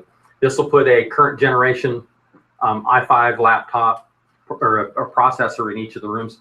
There will be 3 put in each elementary room for the teachers to use. Currently now we have rooms that have none, some with 1, some with 3. It varies based on breakage. The returning Dell D830 laptops that the teachers returned to us for the new laptops that were purchased and issued out will go to the middle school to begin a one-to-one program at the middle school for the 8th graders. Okay. We've got enough of those with what we have in current stock to keep that going for a full year without any issues whatsoever there. Year 2, we'll do the same thing. Purchase 200 laptops for the freshman and sophomore classes. Juniors move up to seniors. They will take their year 1 purchased laptop with them to their senior year. The sophomores move up to the juniors, and they will receive their 1-year laptop, the year 1 purchased laptops from the class that's graduating this next year. The 200 Acer laptops from the high school will now move down to the lower buildings, to the middle schools and the elementaries, to be placed in classrooms on carts as needed, or to even take the one-to-one program even lower to the 7th grade level possibly. And that's going to be decided by administrators, but they will be available. So that moves newer technology in. We can still move older technology out, as we've got a bunch of old mini laptops that are just totally worthless at this point. Year 3, again, this is an ongoing thing. 200 laptops for the freshmen and the 8th grade. You notice now we're moving new technology into the middle school, not just into the high school. Okay, so the freshmen get a new laptop. The 8th grade class would be, at this point, they all get new laptops to carry. The juniors move up to the everything just moves up. It's continual at that point. The previous year's senior class laptops move down to other buildings. Okay, so the senior class, that 4-year-old computer will always be able to be moved down to be used somewhere else in the district if needed. Year 4, at this point, we're going to buy freshmen and 7th grade. So now 7th grade has new. 8th graders, the 7th grade class that moves up it's repetitive. The juniors, the seniors move up. Let me pop this here. The freshmen move to sophomores with their year 3 laptops. And the 7th grade moves up to 8th grade with their year 3 purchase laptops that we purchased there in the third year. So what that does at this point is the previous year senior class moves down to other buildings, and year 5 is freshmen and 7th grade classes. At this point, every year we will do the same thing. At year 5, everything repeats. So you're always replenishing the 7th grade at the middle school and the freshman class at the high school. And what that does here is it begins a standard rotation. So you procure the 200 laptops for freshman, sophomore, 7th and all high school students will move up with their previous laptops, 8th, 10th, 11th, 12th. 200 laptops from the outgoing 8th grade and 12th grades move down to the lower grade levels. So they either move into the elementaries or whatever. So at this point, the oldest computer is from the high school. It's 4 years old. The elementaries will also have each year 100 computers going into the elementaries or in the middle school somewhere, computers that are only 2 years old. Okay, and that's if we keep this plan going. We had a plan going before, and it got dropped for budgetary reasons, where every year that we procured 100 and something, 150 to 175 laptops, and that got dropped. So it's been hard to keep up at that point, and that's where we're at the point now where we've got the technology so old that it's becoming unusable. You've got some of them in front of you. The ones that a couple of the board members are using now, those are they're on their 9th year right now. They still function. They're not the greatest things on the face of the earth, but they are usable. But they just can't keep up with some of the current things that we're doing today with technology and some of the programs they're using within the high school now. So we're in need of funding for that. And that's basically all I have. Any questions? Jeff, where do you acquire? Do you buy these off bid or state bid or state contract? What I do is I go out to vendors and different manufacturers of computers, and I try to get 3 bids of each brand of type of computer that we're looking for. Okay, and that will be, if we're looking at Lenovo, I'll get 3 vendors of Lenovo's. I'll get 3 vendors, Dell vendors. I'll get 3. There's certain brands of computers that we prefer to use within the district just because of warranty issues in the past and how we've dealt with them just from experience. So I try to get as many bids as I can. And generally, when you're talking with the big name computers and the vendors they get pretty even. You know, one may get a little bit better break or give you a better break depending on things. But our first year, we went directly through Dell themselves that we went 1-to-1. Just so they could get their feet in, they threw in a really nice warranty with it the first time around. But we spent a whole lot of money the first time around. You know, we spent almost $1,100 a computer the first time around. But computers were more expensive back then, 9 years ago. So if you needed a decent computer with a decent warranty on it, that's what you had to pay. Since then, computers have come down greatly. Like I said, the Acers that the kids are using now, we paid $350 for those. So we're looking in the $300, $350 range to the $600 range, depending on what we want. The main thing is to look at is the longevity of the box. Is it rugged enough that it'll take a beating and keep ticking, the old Timex thing. So do you think that 200 is enough computers? I think 200 is a very adequate amount to make this program work if we want to do that. Now, if you want to go spend a whole bunch more money and put a little more in, we can go with 400. It wouldn't break my heart. But that's a budget issue and a board issue. But to keep this program running and to actually do something for the middle school and the elementary schools that I believe would help them a lot, that this would be the best. This is the best and most economical way to do it.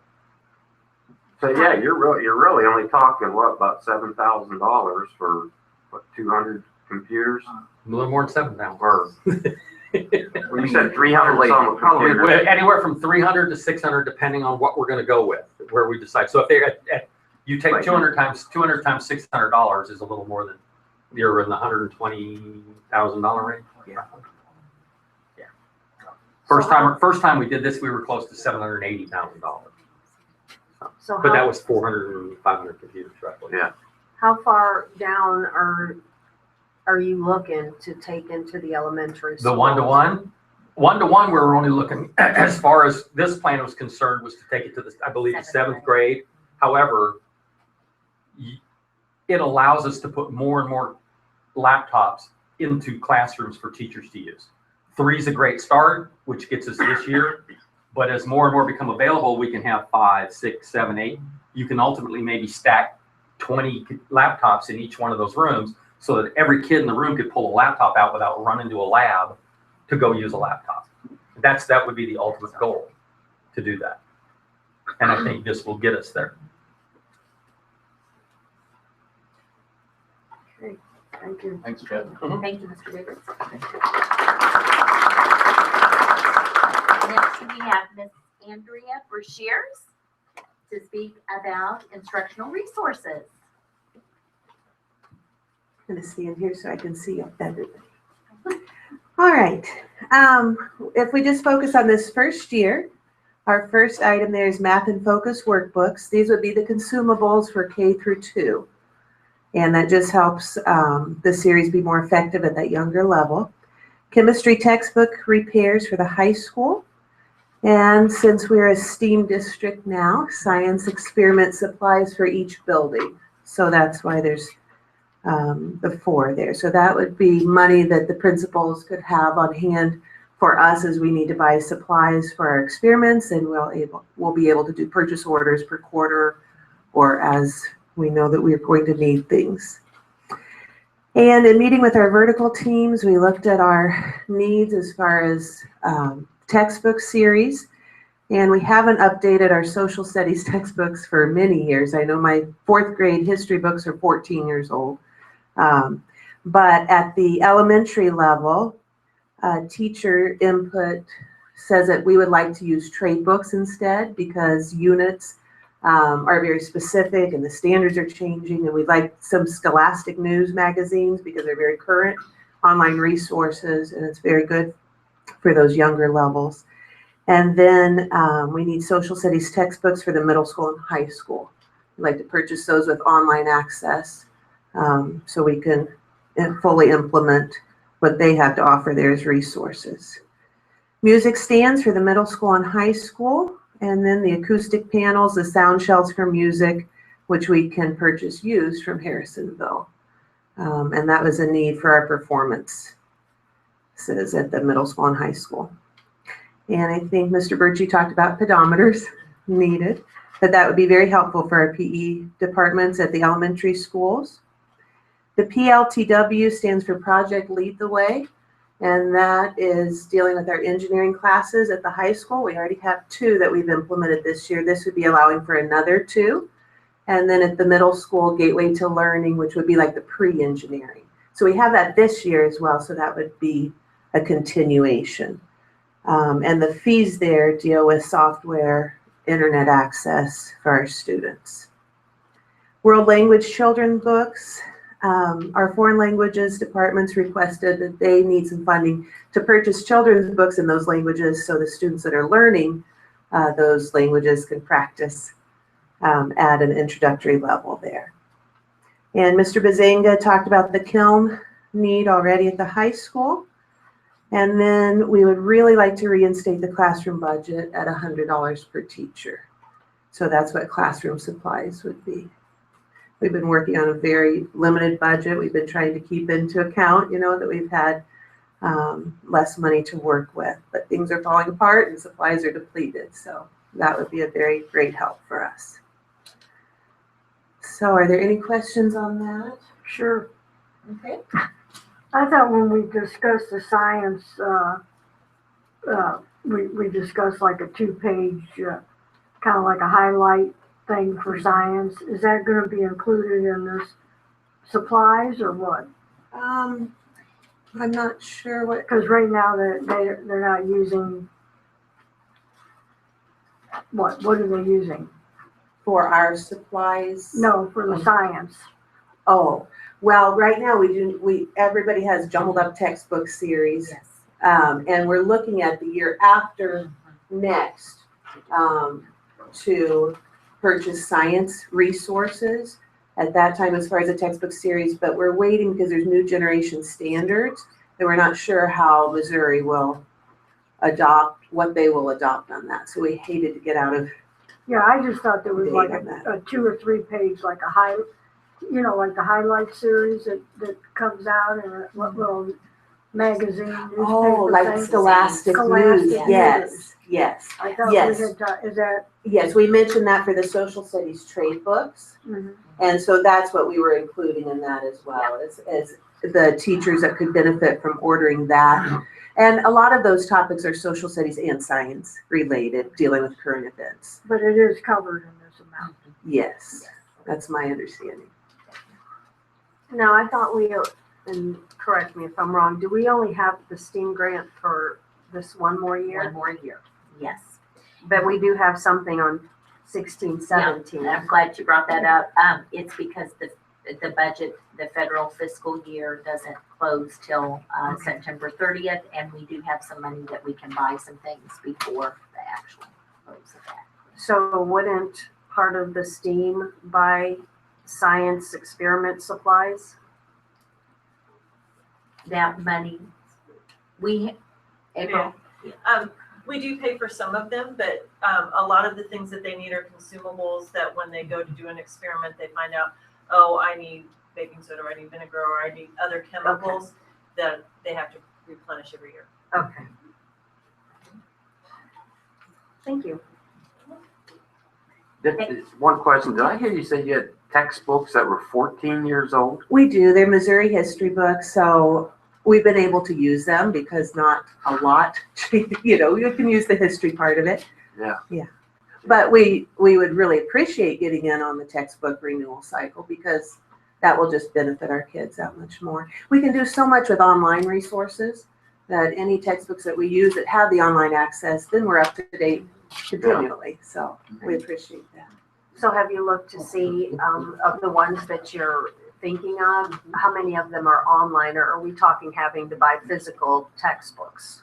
That would be a better question for Dr. Lorenz. You know, what we'll do, much like we did for the math and the ELA series, curriculum series we adopted, we'll have a committee of teachers that look at that, and we'll probably bring some companies in to speak with us too, to give us some options, share some of the products, and then we'll build consensus and make a decision and make the. But when you've spoken about online resources in the past, I mean, especially with ELA, we bought a hard copy Yes, we textbook, did. and then we also then secured the online access because we bought the hard copy, right? And so we have the ability to do both.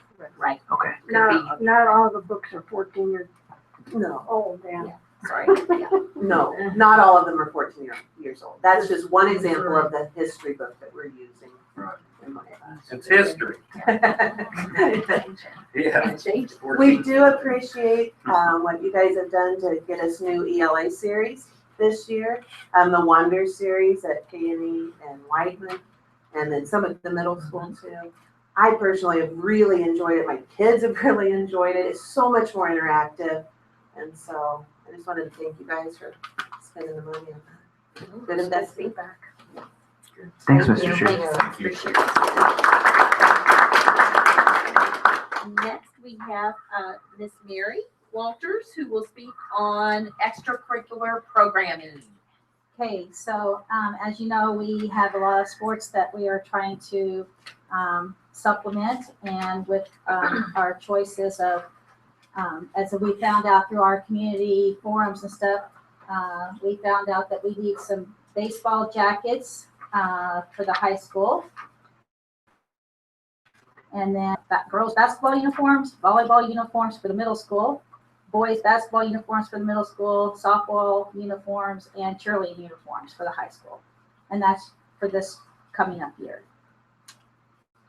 So, and then throughout the forums, we also found out that there was a request for soccer. And so with that request, we would need a soccer coach at the high school, uniforms, warm-ups, bags, supplies, transportation. That's all for the high school. And then boys track uniforms, girls track uniforms, girls basketball uniforms at the middle school, the golf team, then and football uniforms. So that'll be the next year. We wanted to get back on a rotating schedule. We found out that the uniforms were kind of lull in replacing them. So we want to get back on a rotating schedule. So we looked at what we needed, obviously high school, and then we'll move down to middle school as needed. Do we Do we have a golf team anymore? We were looking at adding back a golf team to the following school year, as well as looking at soccer. Well, then programming. shouldn't, wouldn't you need a coach on here? Yes, there is a Is- golf is- team here. It's mentioned on Yeah, I your, see the golf next team. year. Yeah, but I don't Yeah. see a coach, There would be, yes. because We that's just- not on there. Yeah, we just did it on resources, but yes, we would have, you're right, we would have to. That's right, we need to add that. Because the soccer coach is on there, so. You're right. We did have golf, but that was a program just this year. That was not, you're right. Who maintains the uniforms? The coaches. They wash them and take care, Well, that's what I mean, who Depends maintains on them? the sport. It depends on the sport. I know wrestling, us mamas do that. Now, sometimes the coaches will do it. I believe baseball moms do their own. And then, so I'm looking at the baseball moms because I've heard special reports on how to get those pants clean. Football moms do their own. Yeah, football moms do their own. So now there are some schools that do, the coaches do, but not ours. So it's mainly the parents, and they are returned each year. So obviously, So what is the average age of the uniforms that you're requesting? It varies, I would say it depends on the sport. Obviously, football, you have a chance. Well, I to- can understand football is not even a But golf, you a wouldn't have different to animal. replace as often as you see on the list. It's not, the, But you're asking for girls' basketball uniforms, volleyball uniforms, boys' basketball uniforms, softball uniforms, and cheerleading uniforms. But if you look, what depends on if it's middle school or high school. So we're not doing all of them at the same time. But we don't know what the age of them are. I mean, are Just they depends on 5 their years old, use. 10 years old? I mean, do you know? These were recommendations by Mr. Bill Adams, our activities director, and he's the one that said, we don't have a schedule and we need a schedule and rotation. And I think on the cheerleading, don't we have, for the flag? Is that include, do you know if that's There's band and included? choir in here too. Band and choirs. And so And that so- rotation. So they would be included in that one, okay. Because theirs were purchased, like a couple years ago, the new flag. I think that's right. Now, our band uniforms, because I did ask this question, are very old, but they're in very good shape. I think Mr. those were Hunter, purchased in 99 or 2000. I Yeah. remember when they got all And the music Mr. boosters Hunter. help out quite a Yes. bit, Yeah. music boosters, getting those dry athletic cleaned each boosters. year. Yeah, band uniforms are old, unless they've gotten them after that. I remember when they went with that. I think you were still in school, weren't you? Yeah, that was a long time ago. Mr. Pendelly, I did visit with Mr. Hunter, our band director, and he said they are old, but they're in really good shape, and that he was okay to wait a little while, because he said, he knows they're very expensive, Yeah. and he really likes their uniforms. is They what he are said. very So nice He said uniforms, they're I just sharp, and he said, I'm not ready to. And they very much take care of They those do. uniforms. They They wash do. them very slowly. Thank you, Mary. Yes, thank you, Ms. Walters. Well done.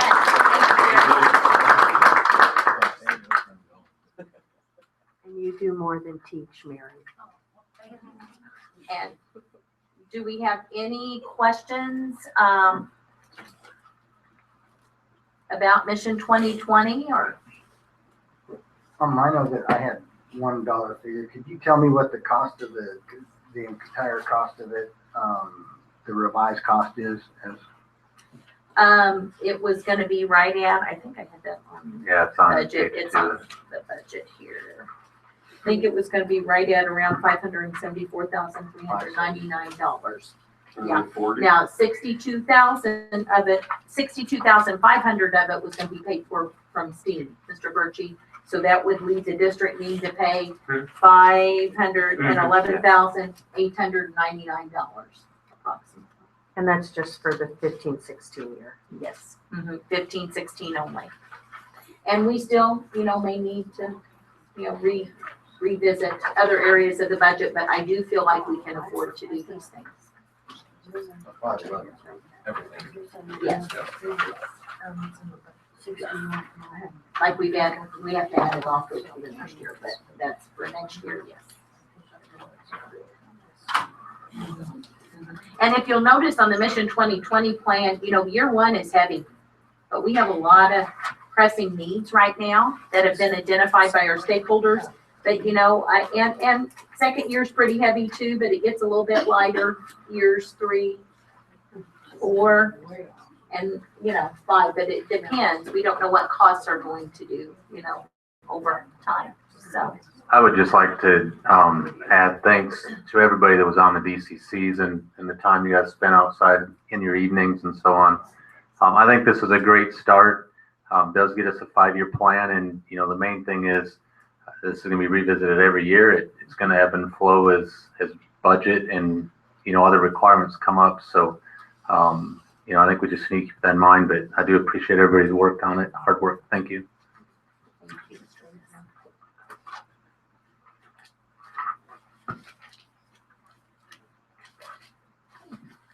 Well, I guess one of the questions I have go along with some of these needed items. I don't see a wrestling mat on there for this year or next year.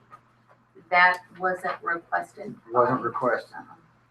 Their activities director at the time. Now, there may be, sometime between now and the next 5 years that needs to be added. But that's the good thing about this plan. At least it gives us a framework, and we may have to add to it.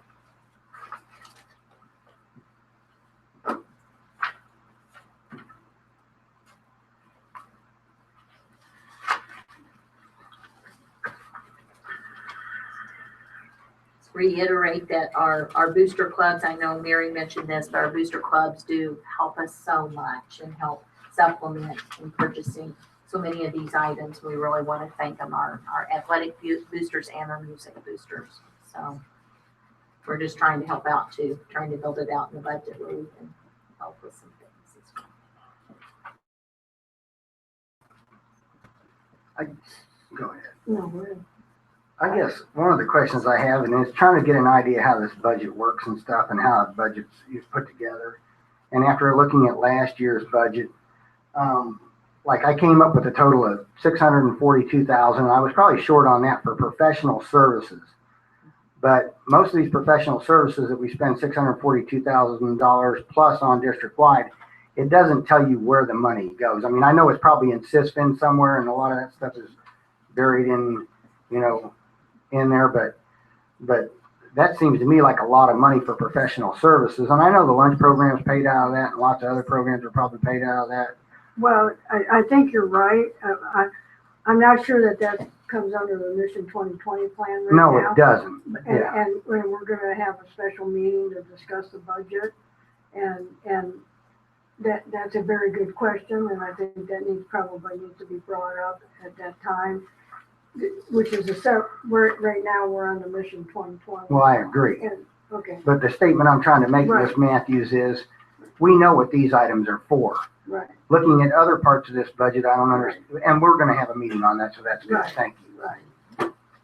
And I think that's very good that we mention that when we do have a budget meeting, but I'm not sure that falls. Yeah, maybe that's, I understand. Right now. So do I hear, is there a motion do we need a motion to approve this?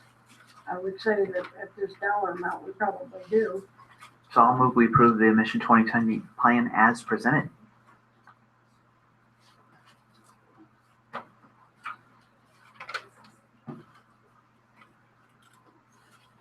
I'll second it.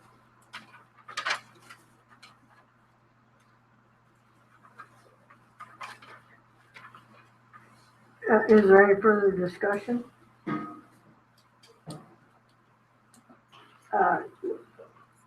Mr. Judd, we hadn't heard your opinion on this Mission 2020 plan. Would you like to? It's pretty overwhelming. I mean, is all these prices set? I mean, I know, we're saying 511, but if we're gonna approve this right now, or approve 500 less thousand.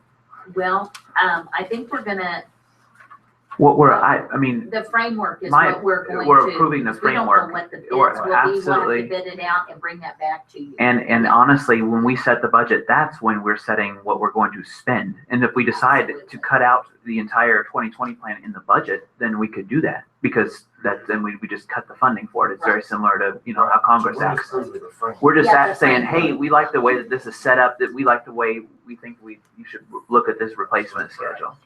I will tell you that a lot of people in our committee spent lots of hours just getting ballpark figures for us so that we could have a realistic, look. But we don't know 5 years from now, Mr. Judd, with inflation, and then some things may come in a little bit higher, a little bit lower, even this year one. So it's just really the framework that we kind of just want, approval of the framework so that if money's available in the budget, we can pursue it. So. Well, I don't think anybody on this board is trying to send a message to the folks on the DCC or in the district that we are not going to stand behind their wants and needs. I mean, we know we need a kiln for Miss Bridges' room over at the high school, and we know there are many needs throughout this district, and I certainly don't want to say no to meeting these needs, and I don't think any other board member would do that either. I'm for approving this framework, trying to figure out a way to fund it all or pay for it all. We know we're fiscally, that we have enough revenues to do that, so. Do you want to have a second reading after we look at the budget and see where we stand with this? Probably would be a good idea. I mean, and there may be other items in the budget that we could look at possibly cutting back on, that kind of stuff would help, fund some of this. All depends on what our wants or needs are, and what's more important than others. This is just a framework, though. Yes. These aren't bids Yes. that we brought to you, that you'll have to approve. So there's no harm, you know what I mean? I mean, there's no risk. If we're comfortable with the concept and the framework to approve it, then as we build the budget, then if we can afford to do it, we will. If we can't, we'll have to put it on a different year and maybe do it a different year. But So let me ask you that's up this to the question. board. Once we approve the framework for this, will you come to us and ask us for a bus, or will it already be approved? No, I have to come to you. That's a I major see, expenditure. I see, Yeah. I see. And Yeah. the budget will be Well, guide us in that. I think it's a good start to try to address a lot of needs in the district that haven't been addressed in the past, and we should go ahead and do it. I agree. I don't know that we need a second read, because again, it's a framework, but if you look at the vacuum cleaners, for instance, we kind of had the discussion earlier that do we really expect to see in August that they need approved $400 for vacuum cleaners? We already talked about it's kind of discretionary that would be in their purview. But like the bus is a big expense like that. Yes, we would see bids on that. It would come up at the time of the year, whatever they went out. So we'd be able to revisit those items. And I think the other thing from the superintendent assistant is, they're not going to go into this blind. They might project that X item is going to cost $200,000 or maybe even $100,000, and they get out there and start really looking at it, and now it's $175,000. I don't see them pressing forward to say, well, we just got to do this because it was on that plan. Again, this plan is just that. It's just a framework, the same as a budget. It's just an idea, a plan to go forward. But these items, will be revisited throughout the years. So. Well, we have a motion and a second on the floor, so all in favor? Aye. Any opposed? And thank you to our DCC committee.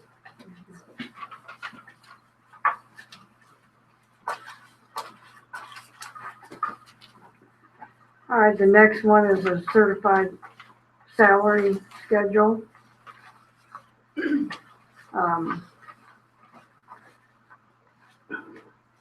According to board policy, HA, the Knob-Noster RH School District will negotiate salary and other conditions of employment as required by law. All agreements must state a fixed term or duration. The board will not ratify an agreement that diminishes or compromises management's rights or the district's ability to make administrative decisions and educational policy decisions, including but not limited to curriculum decisions. The board will not approve an agreement that will cause the board to violate any state or federal laws, negatively affect the district's accreditation, or disrupt or weaken the district's educational program. The district and KNMSTA bargaining representatives met this spring and together negotiated a tentative collective bargaining agreement for the 2015-2016 school year, including a salary schedule for all teachers. That agreement was sent to the teachers for a vote on and ratification, and it was rejected by the teachers. When an agreement expires and a new agreement regarding the issue is not reached, the board policy and district procedures will govern. The Board of Education and the administration team have done nothing to undermine the collective bargaining process. The board has an obligation under the law to adapt a salary schedule prior to May 15th each year, even if no agreement is reached, as is the case this year. This new salary schedule is one that has been improved over the schedule previously in place. The improvements are what the board feels are fair and appropriate for the valuable and hardworking teachers of our district. The Board of Education compressed the salary schedule, awarded a longevity step, and an additional $200 to the base salary.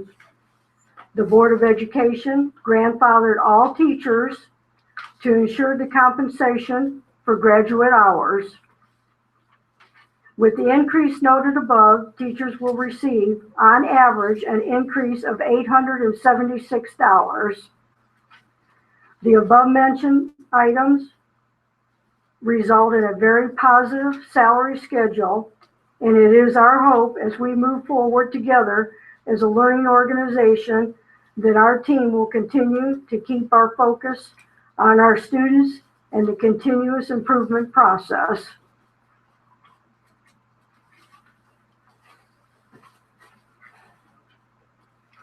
Is there any discussion on this? Or motion, we have to have a motion Okay, is there any motion? first.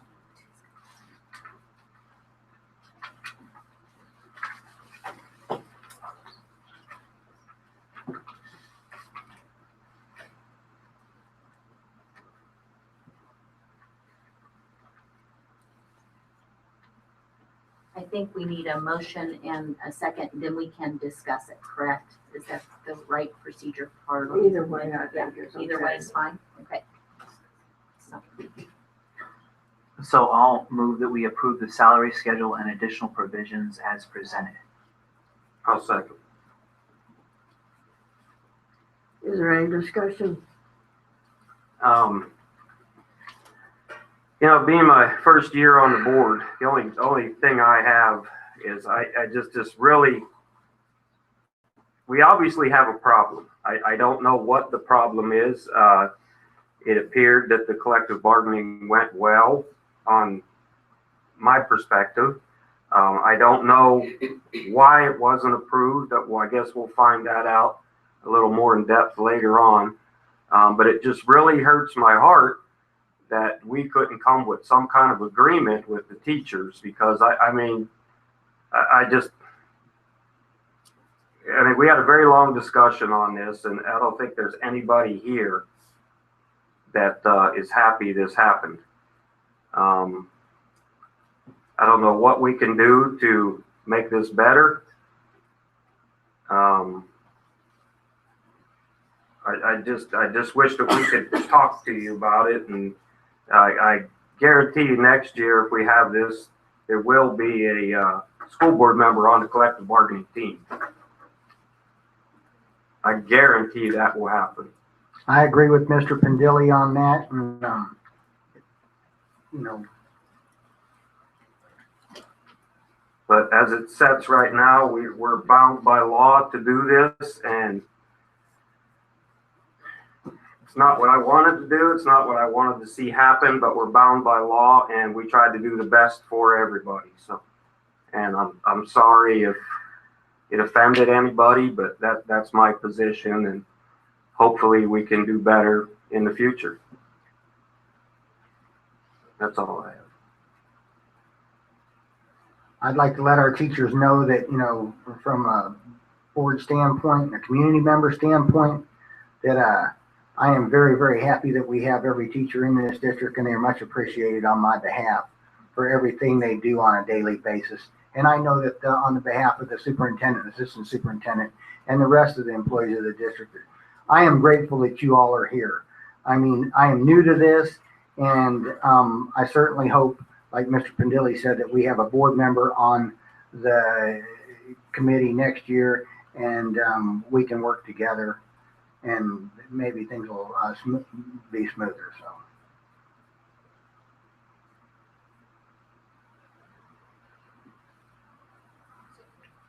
Is there any further discussion on this? I don't need to turn it back to you. Let's go.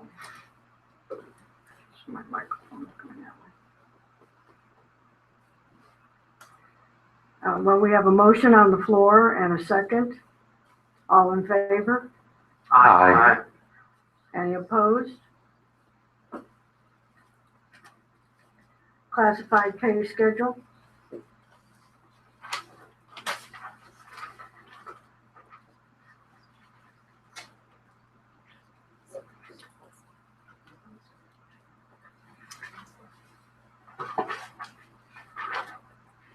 Just like our certified staff, we have a great group of classified staff members, and want to recognize their efforts for all they do for the students of our school district.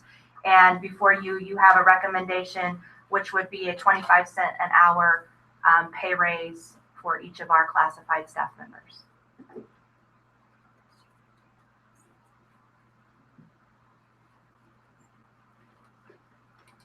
I guess, okay, we need a motion. Any discussion? I'll make a motion that we approve the classified staff salary schedule as printed. I'll second. Is there any discussion on this? Okay. All in favor? Aye. Any opposed? 2015-16 bus schedule.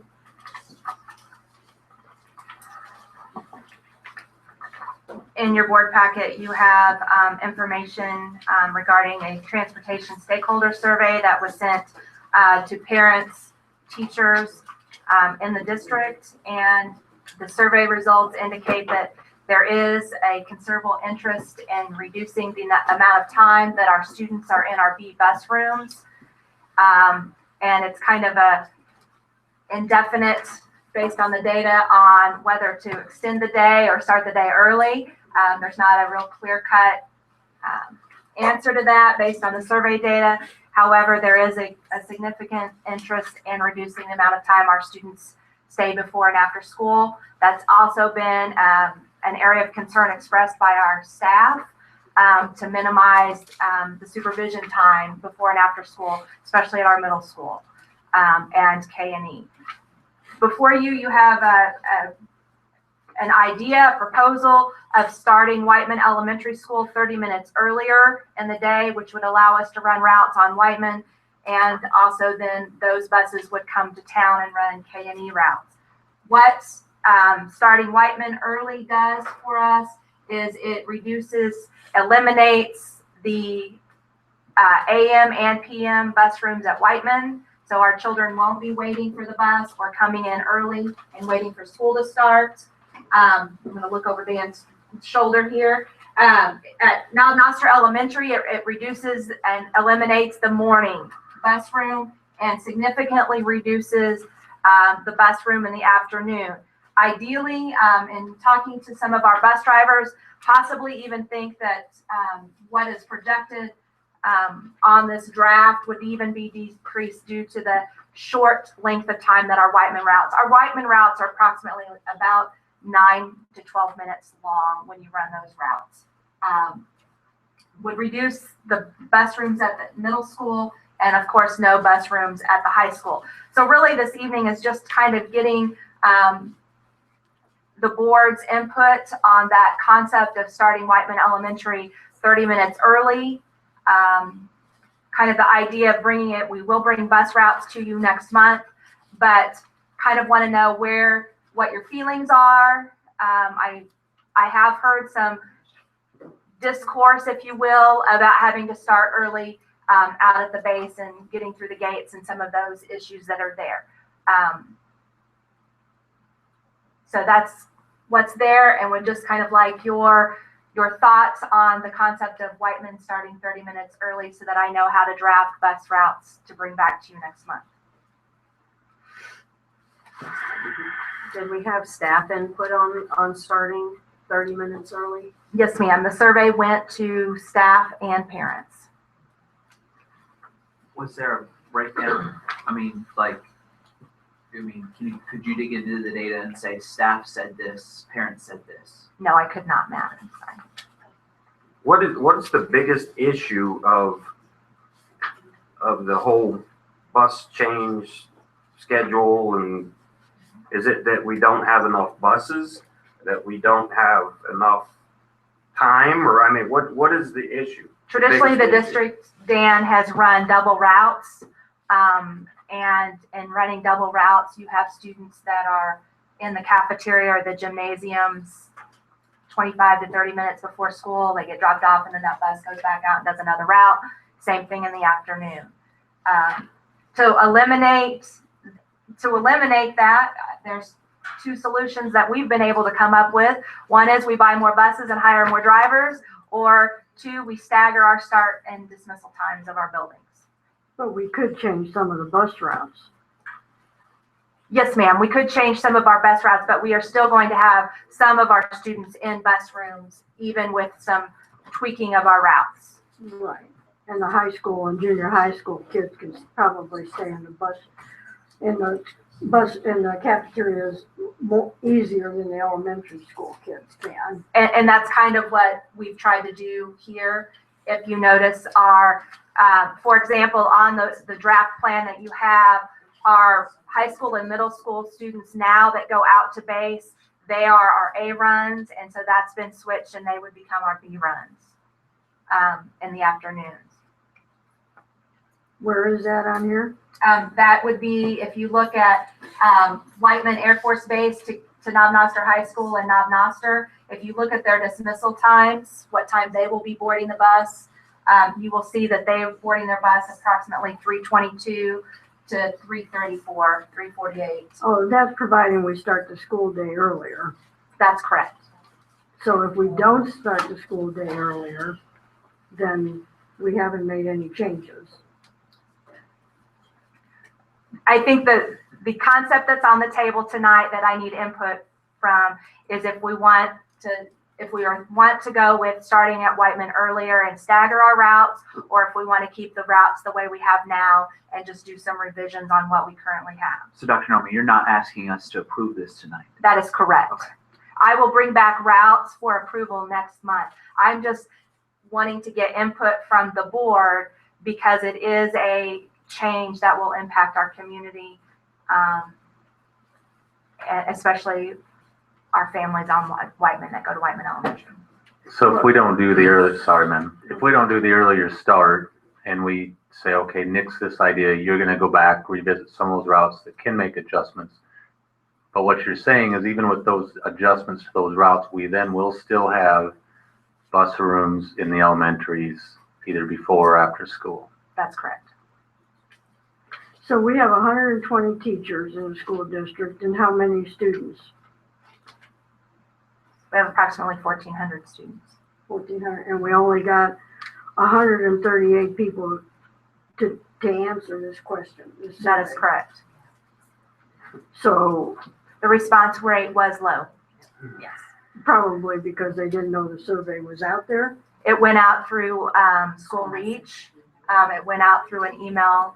And I have heard that some staff haven't got it, which is something that is being directed to Mr. Davis to rectify that so that when we do send out messages via School Reach, our staff does get it.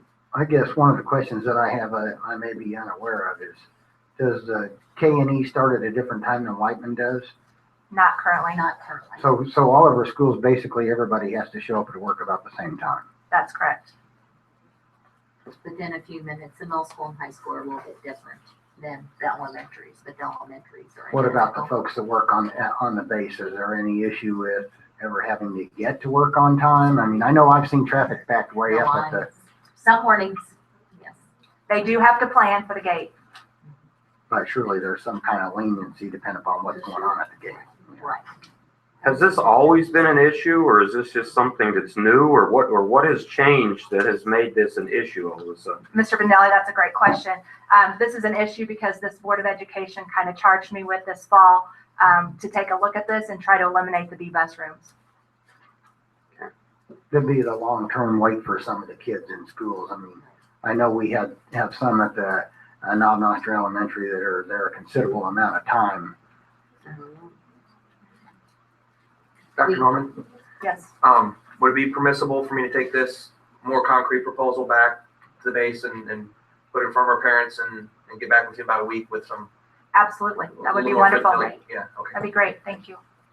Well, I think based on the staffs that we have here from the survey, I'm not sure the parents or the 138 people are in favor of starting the school day early. So I guess that's what the board has to decide tonight. Well, I would disagree that they're not in favor of it. I imagine there's probably a great deal of, I don't know what I'm going to do with going on. I mean, but I would say that it's polar. There's probably half in favor and half not in favor. So I wouldn't say that it's a complete unanimously, that they're saying, no, don't do this. But I mean, from the data, it looks like about half are in favor and about half are opposed. And they're in agreement that the wait time is an issue that Yeah, needs but to be yes. addressed. They're in agreement on that, it seems like. Right. The other thing is, I just want to, the last 2 years that I was, worked with transportation, we did modify and change bus routes, and our drivers, our transportation team does a great job. That's a very collaborative process. So we do tweak it along the way. Sometimes we have, bus routes that get too large, and so that we have to adjust. So we've made adjustments. The board voted to reduce one route last year, and so we did absorb one route into three current routes. So we have made changes, I know, over the last 2 years based on our needs, our student needs. And if we could fix bus 14, we could maybe use that for a 5-minute route for one of these. Well, and we would have to hire another bus driver. We would have another bus driver.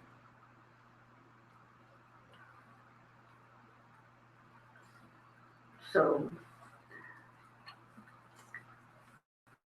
that could be possible.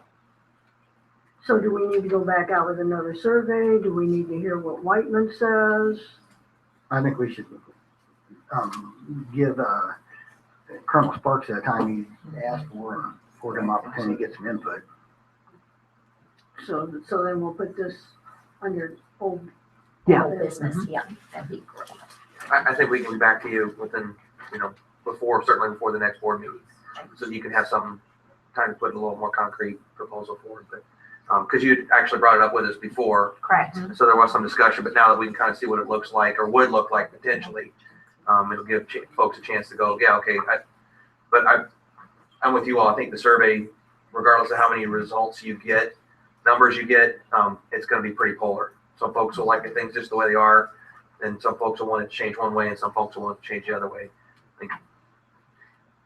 I think that's a good point. I think the other point that we need to be is that we need to also get Whiteman's input, but we also need to get, if we get Whiteman teachers' input, we also need to get K&E teachers' input in the middle school, because it is an issue that impacts everybody.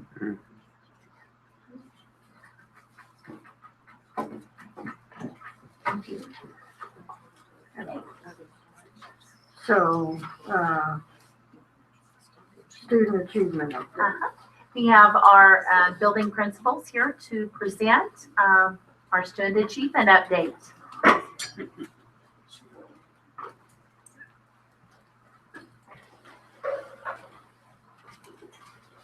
It should be on the bottom.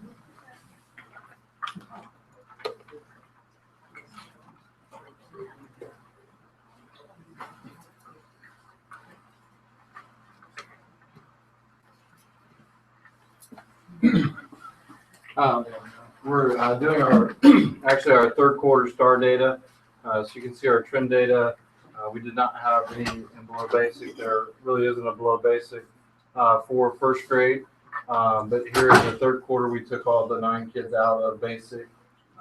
We also dropped our proficient, but you can see our advanced students actually. So our trend data is very good for our third quarter there in the first grade.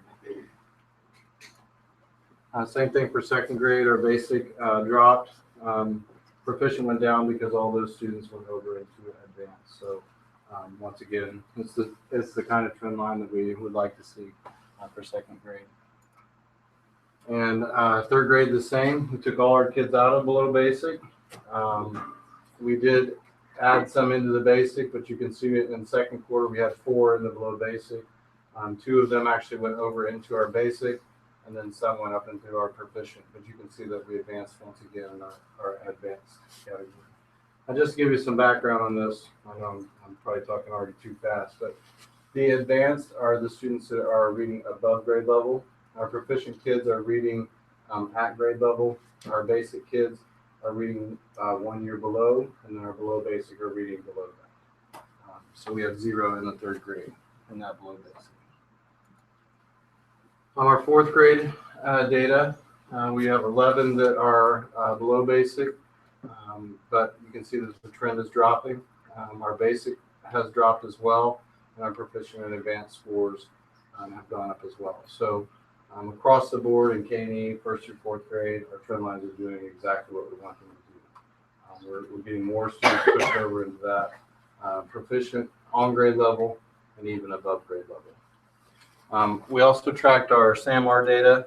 This is our usage of technology in the classroom. Obviously, substitution is where most of what we do is. For you new board members, substitution is using technology to run like a PowerPoint or something, basically what I'm doing right now. I could hand you this on paper, but it looks better on technology. Augmentation is taking that a step further. There may be some manipulation with it. So if I went up and started circling some of those numbers and stuff, I could say that I've augmented it. Modification, we do some of that. I know the middle school does a lot of that with flipped classrooms, where they're actually sending these things home to the students. The students then are watching videos at home and then coming back in and doing the homework in school. That's a modified classroom. It's a change due to the technology. And then redefinition is taking that a step further. Connie, you got it. And actually creating something new, just using the technology itself. So if they were developing, say, a web page or something like that, that's kind of a redefinition. When Ron's group did the coding, that could have been qualified as redefinition, where they went in and coded and actually made the computer do something based on zeros and ones. I don't know how to do that, and middle schoolers do, so that's kind of embarrassing. But so that basically is our SAMR data and K&E's data, and I'll let Heidi talk about. So when we take this and we take it home and we're watching it and then we're coming back and doing it in the classroom, is that assuming that every child either has a computer or has an internet at home? Yeah. Well, based upon the classroom, what you're talking about. Sorry? Flipped classroom, what you're Right. talking about. Yes, so that's one of the first things that we test. And we have a math classroom right now that's flipped. And it's advanced math in the 6th grade. And that was the first thing that went out. If that's not out there, then we would provide that for that student, whether that means an iPad or a device goes home, we can do that. We didn't have to do that this year because it actually comes in on my iPhone. I mean, most My of the kids' son phones is right actually in now. that class. My son is in that class, and Mr. Ringen had sent out a survey beforehand that asked if we had internet connection. We were able to support this, and so we had to send those back in. So I know he did it with all his students. He actually has two advanced We math have two advanced math classes that are flipped. And it was something that's part of his PD plan that he was trying to expand and try it. So it's a test. Mr. Corr, could you explain what STAR means? STAR is our reading data. It's how we see what grade level our students are reading at. Okay, so there's no mathematics or anything including in that data, correct? This is just our reading data, yes, sir. Okay, would there be a possibility of, in the future, of breaking that down in reading and also mathematics, or is that like out of the question? No, we did, the reason we did reading data this year is because that was a The goal, correct. Correct, and next year, obviously, it's gonna be math, but we can definitely bring you both. Yes. The STAR gives us really good information. In the past, we've used Study Island, and we're not gonna be using that, but we will have other common assessments in place that we could give you data on how the students are. It will not be, how shall I? The STAR does a really good job of showing growth of a child. So at the first of the year, when they take the STAR test, which is through Renaissance Learning, it might tell you that a student reads at second grade, third month. And as the year goes on, we want that number to increase. So hopefully by the end of the year, they're at second or even to the third grade. Our goal is a year's worth of growth. So we want a student to be at third grade, second month at least by the time they finish that school year. The math tools that we have at this time will not show us necessarily growth that way, but they will show us mastery of certain objectives as we teach units of instruction. Does that make sense? Now, does the new math series that we have, is there something built in that will show us that? There are, what we are finding, this is kind of getting on curriculum, but what we're finding is that that's all right. The math instruction or the math and focus doesn't fill all the holes for what the objectives are at this time. So we're supplementing with some other resources. And so the math and focus quarter unit tests will be slightly modified, but yes, they come just like any other series. They come with like end of the unit or end of the chapter kind of tests that we're gonna tweak and make into kind of common assessments for each grade level. Thank you. All right, so at Whiteman, we have some of the similar data with the STAR. Our groups have moved from proficient, which would have been on grade level, to advanced as the year has gone on, since it's kind of a grade span that we're looking at. So that's first grade. Second grade, same thing, as you see the proficient numbers drop as the quarters go on, and the advanced numbers are going up, and that's good news. It's the same with the basic. We started with quite a few students in basic, and that's dropped quite a bit, now down to 1. And then third grade, same trend lines. We're reducing the number of students in below basic. Oh, and I'm sorry, Terry Combs was unable to be here this evening, but she wanted to make sure that we address that this is every student in the building. These are students with IEPs for language or speech or a learning disability, and even then our advanced engagement students. And we're working on percentages, Yes. not actual numbers. So it's 57% of that class is reading above grade level. And then our fourth grade, it's doing well too. We're seeing those trend lines go as the numbers go up. So. And then as far as us, for our SAMR data, we're very similar to K&E, and that this year as we collected baseline data, we use our boards a lot for presenting information to students. We ask the students to come to the board and manipulate things. The new series for Wonders has lots of great video and interactive materials that way. What we are not very proficient in at this time is more of the technology, like a laptop in the student's hands, so that they can create and actually modify their own instruction. For us, it's more on the presentation level. So that's our goals as we go forward. And we learn more about SAMR, because at this time, we really were collecting baseline data to see where we are, so that now, and our Tech Institute will start that. And about the way we were collecting the baseline data was through teacher observations. So it's only counted the time that you walk in the door and you're doing that observation on that teacher. It doesn't mean, I mean, I would project lead the way class in the building that's modifying every day. That you wouldn't see it other than when I was in Avery's class and did that. But so it's kind of, I think it's kind of skewed in the fact that it's only when we walk in that day and do an observation. Questions about that? Okay, middle school data set up exactly the same way, so we leave Connie on an island by herself.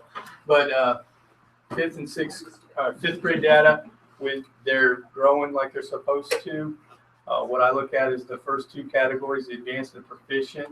The advanced and proficient, if you put them together, that would equal the number of kids that are reading at grade level or above, which is what the goal of our building goals written, to try to get 80% of the students at or above grade level in there. So 56, so we're at 76% right now in the fifth grade at or above grade level. So we have one. Okay, and then the sixth grade, same thing. You just add the two together and look at it.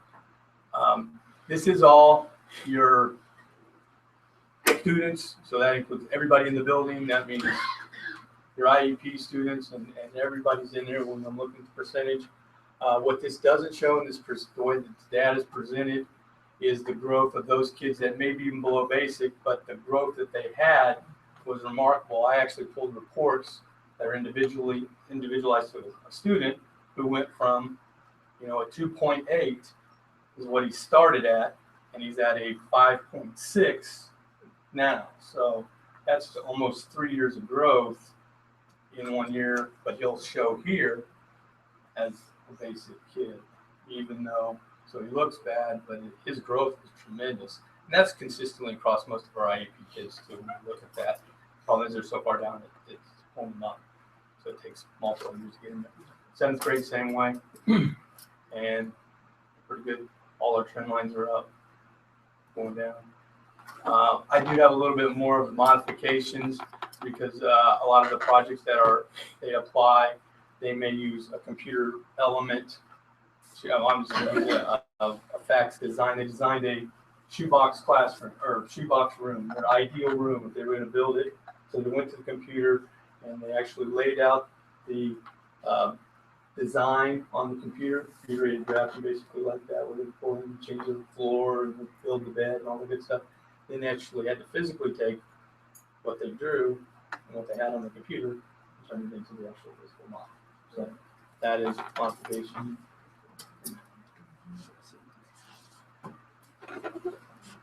Sorry. No, thanks. Okay, so let me give some of you a background here, those of you who are new to the board. Our data is not consistent with the others' reading data because they use star reading. A few years ago, before I was there, I believe, they went away from star data. And we hadn't been doing any kind of testing at all until the last couple of years as far as baseline benchmark type testing. So last year we got USA Test Prep. We had not used it to track reading data, however, and then this year with the board's goals, we determined we needed to somehow use that to track reading data. We didn't know how effective or efficient that was going to be. What we learned through this process is that while it may be very, very good at preparing tracking data, and so we are looking at another tool for next year to add on to what we already test with our benchmark. So, and actually, I think the high school teachers want to go back to the STAR data. I don't know if that's what they used before, but that's what the English teachers have determined. So I'm sure next year our data is going to be a little bit more consistent. However, also one of the things that we have as administrators have discussed is that in the elementary, what you are mostly tracking are decoding and fluency skills. When you get to the high school, you're tracking our kids analyzing and being able to apply that information. So you're really looking, even if we use STAR data, you still may be looking at very different approaches to tracking the data and the benchmarks. So just to kind of give you some baseline there. And I know we have discussed that earlier this year, but I wanted to reemphasize some of those. So again, trend lines, again, it's very sporadic when we're looking at reading. The benchmark data, again, it's a little bit different every time we give a benchmark because it's looking at what are we getting ready for the EOCs. It's not really longitudinal data. It's really testing something a little bit different every time. There might be a poetry unit stuck into there. So it's very different. But even with that, we still are pleased. And then our EOC scores, what we really look at is, they're coming back the preliminary views at our EOC data are very promising. So, it does give us some idea. It gives us some ideas for individual kids. And that's really why you want to use the benchmark data anyhow. It's not necessarily to look at the big picture, although you want to look at that too. We're really concerned about the individual kids and what are we doing to grow each one of those individual kids.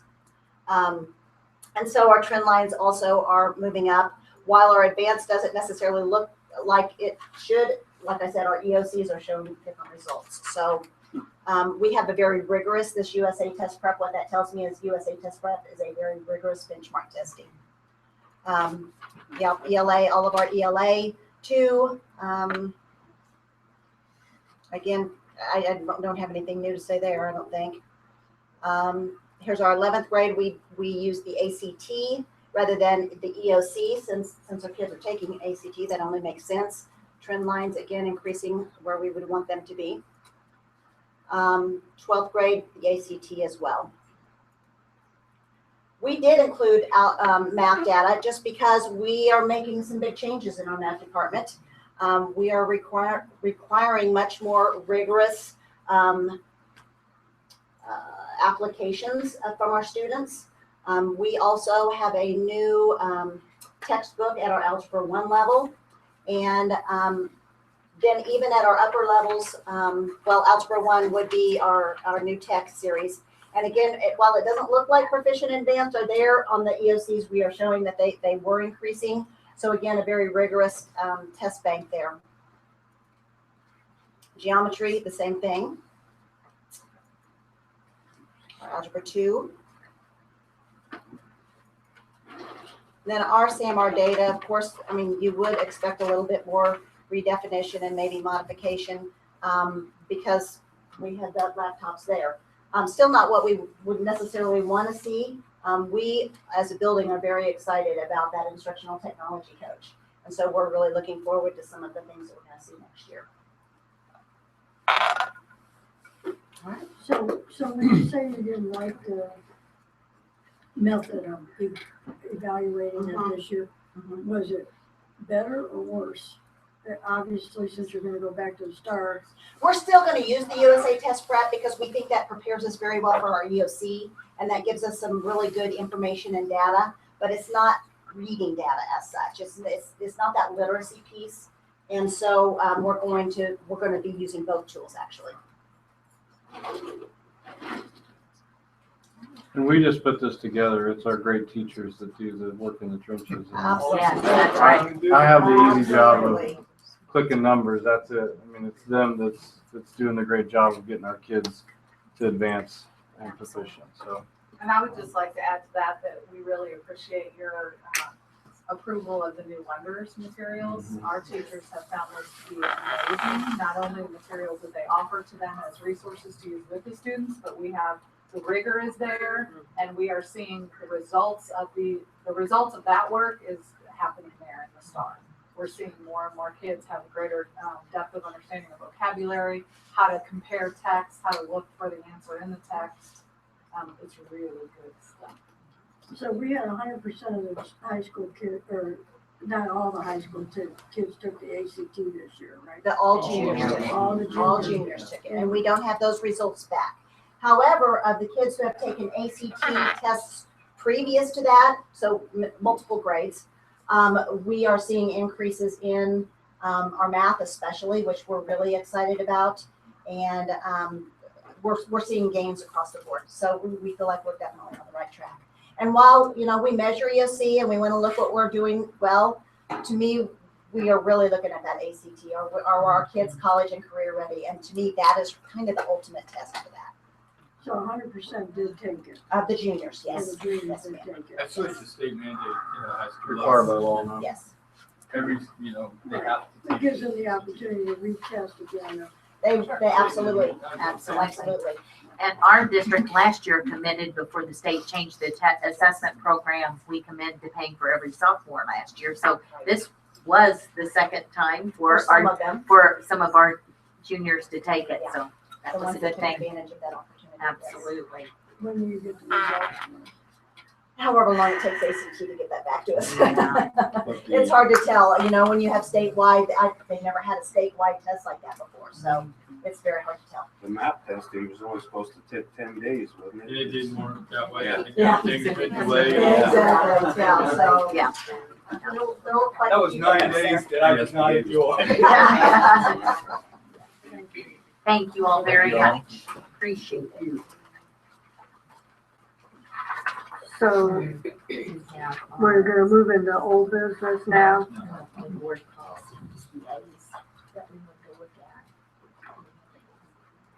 Okay, I guess I don't have that on here. All right, so we were, and one of our goals was to review the board policies. I'm presuming that everybody had a chance to look at those.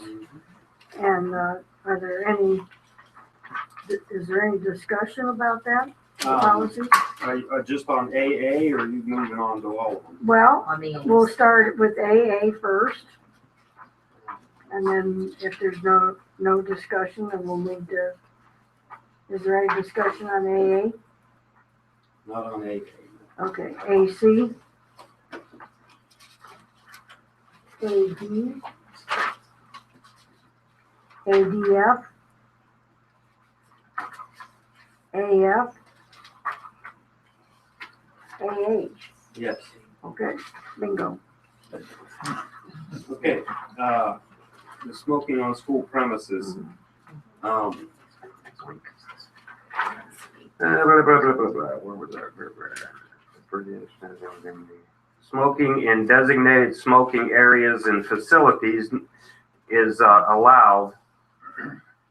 Smoking in designated smoking areas and facilities not utilized to provide services to children is allowed.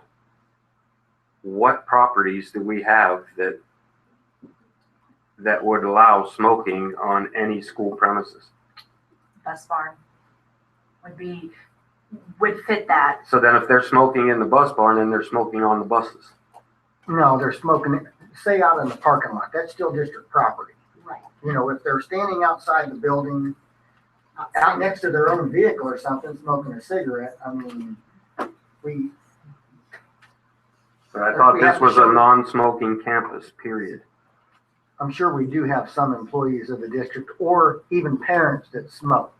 I mean, if there's a school function going on and they walk out to their vehicle and they're gonna smoke a cigarette or something, I mean, I know you can't enforce it if a parent wants to do it, but I think that we should have a period non-smoking campus, not saying, okay, it's cool to smoke at the bus barn and that's it. Well, I know that It's either all or nothing. there was some smoking in the football stadium, for instance, with, visiting parents. Yes. There was some smoke, they would smoke in there. Well, because I know before every football game, it's announced that we are a non-smoking campus and you're not to smoke in that facility. Yeah, and we also say pick up your trash on. Well, I know, but what I'm saying is this board policy says it's okay. And it only references the students. It doesn't reference the adults. So if we just cover the whole gamut and say no smoking on school premises, instead of giving a kind of, it's okay, that's either all or nothing. so then it gets into, what do you do if there's an offense? Well, as I said, you can't enforce it on an adult. Hopefully they'll be mature enough to put it out and go on, but I mean, If you never somebody's know. sitting next to you at the football game, you just say. Well, but that's different. I mean, if you can find it just at parking areas, that's one thing, but you don't want somebody sitting in the stadium smoking right next to you. Right. I mean, Well, that's a facility that educates children. So, I mean, that's the problem I had with it. I mean, I don't think that it should be allowed to smoke anywhere on the campus, period.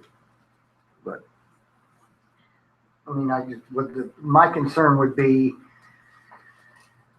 a baseball game and parents out there, somebody standing in the parking lot smoking a cigarette, and if it, what do you do? We don't want to get into a point where you have one teacher, or not one teacher, but one parent turning in the other and say, hey, let's call the police because I saw somebody. no, I mean, like I said, you cannot enforce that. Yeah. It would be maturity. Yeah.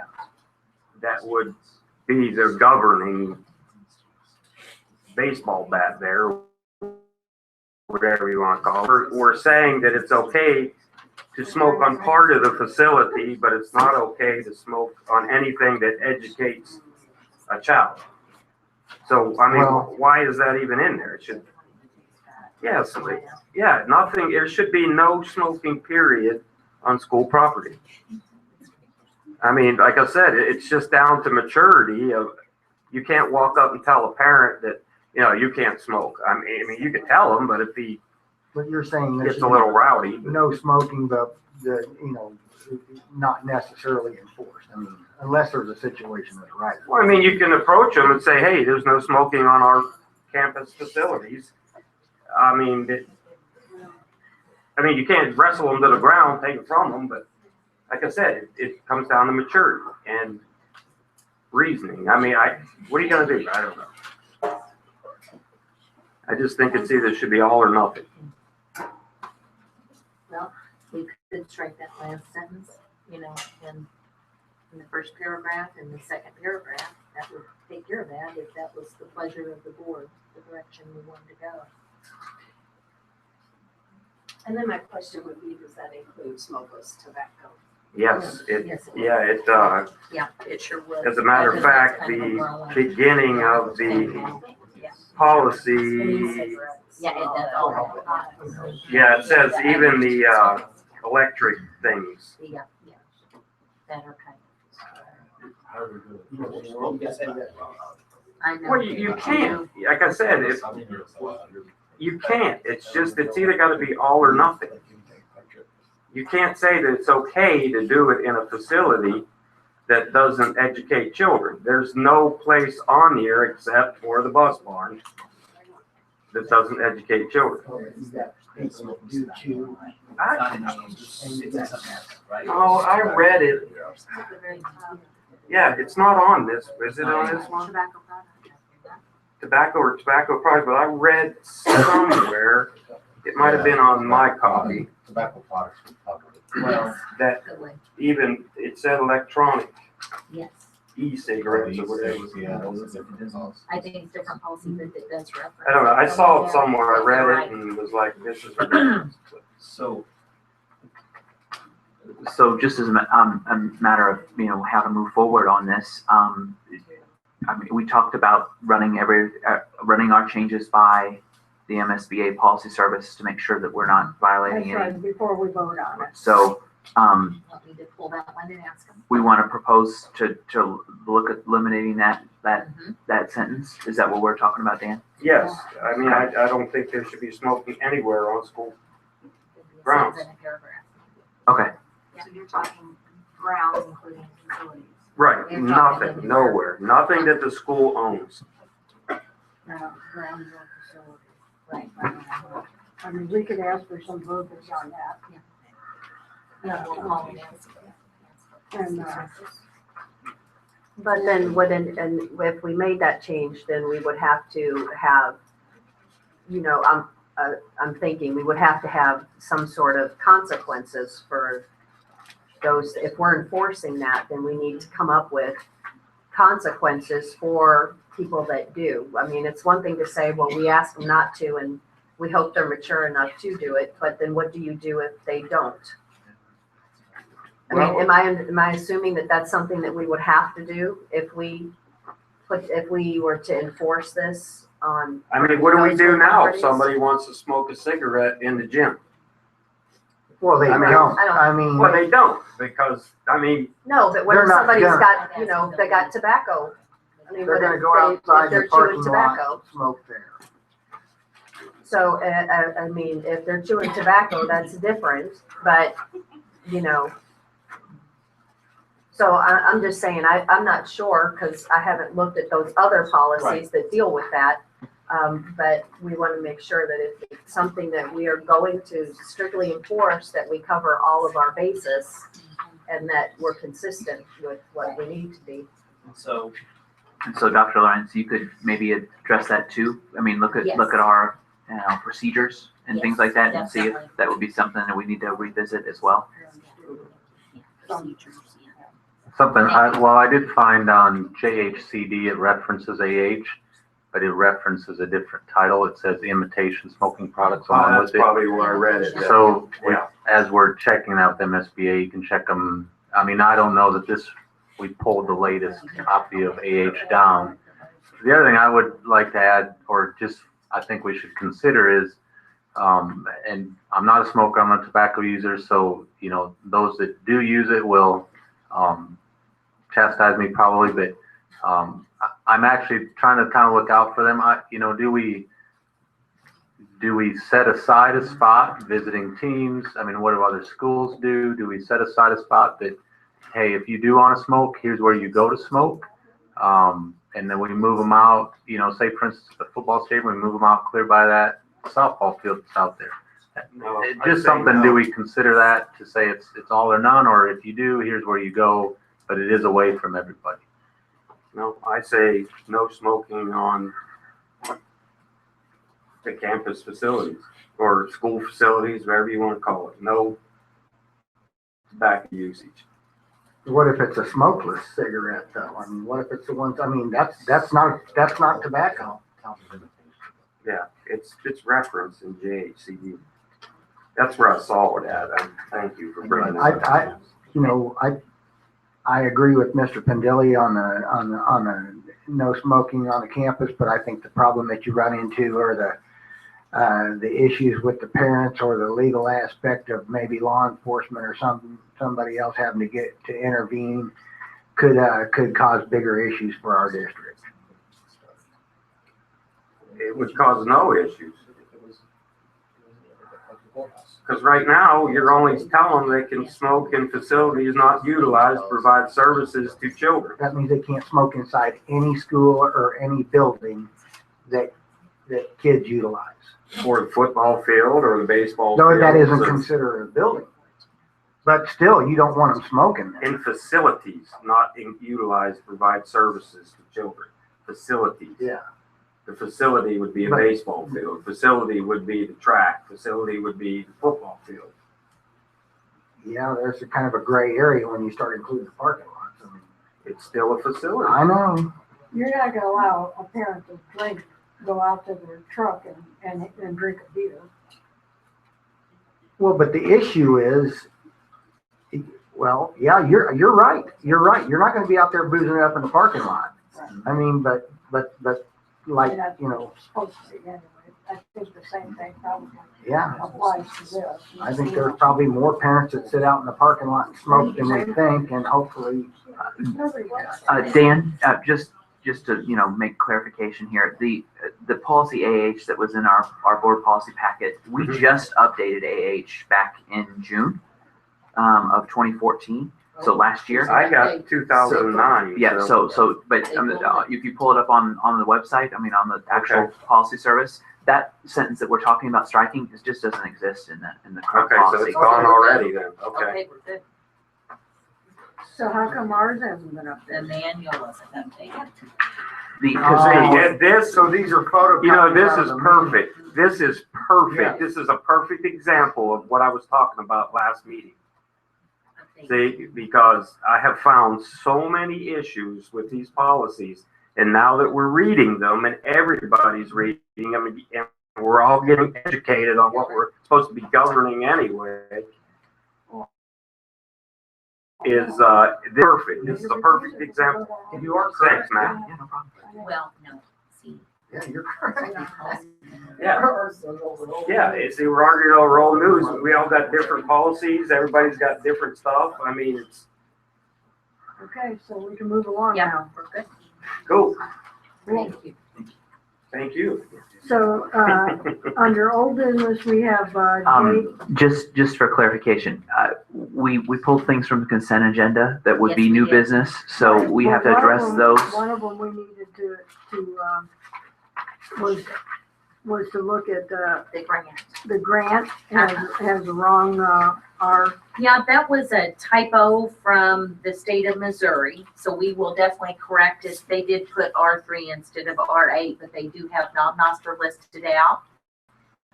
This is grant to help provide 504 training for No, I just had a question counselors. about Yeah. Okay. The title on. I mean, Gotcha. So it was the state that did that.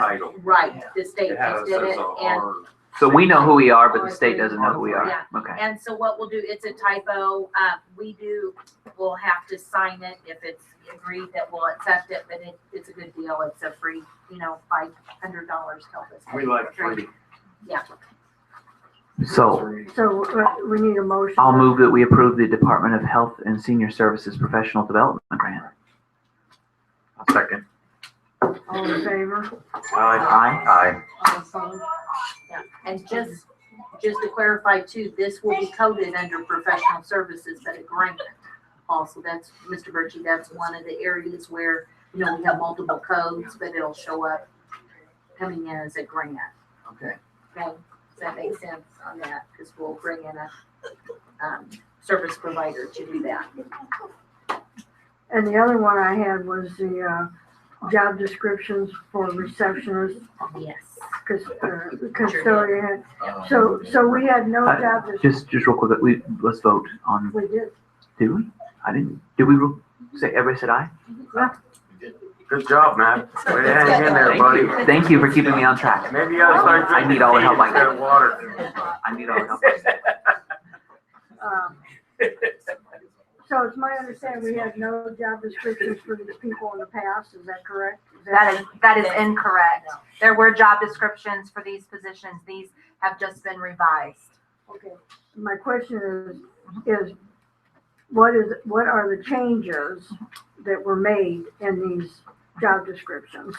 I would recommend that the board table this, and I will put the old job descriptions in the packet for next month alongside the revised, so that you can see all the changes that were made.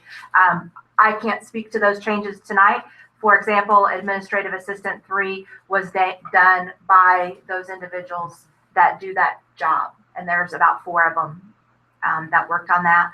So I will put the old ones alongside the new ones in the packet for next month, if that's agreeable to the board.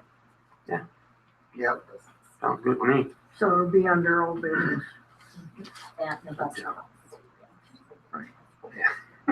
Okay, so now we're under old business.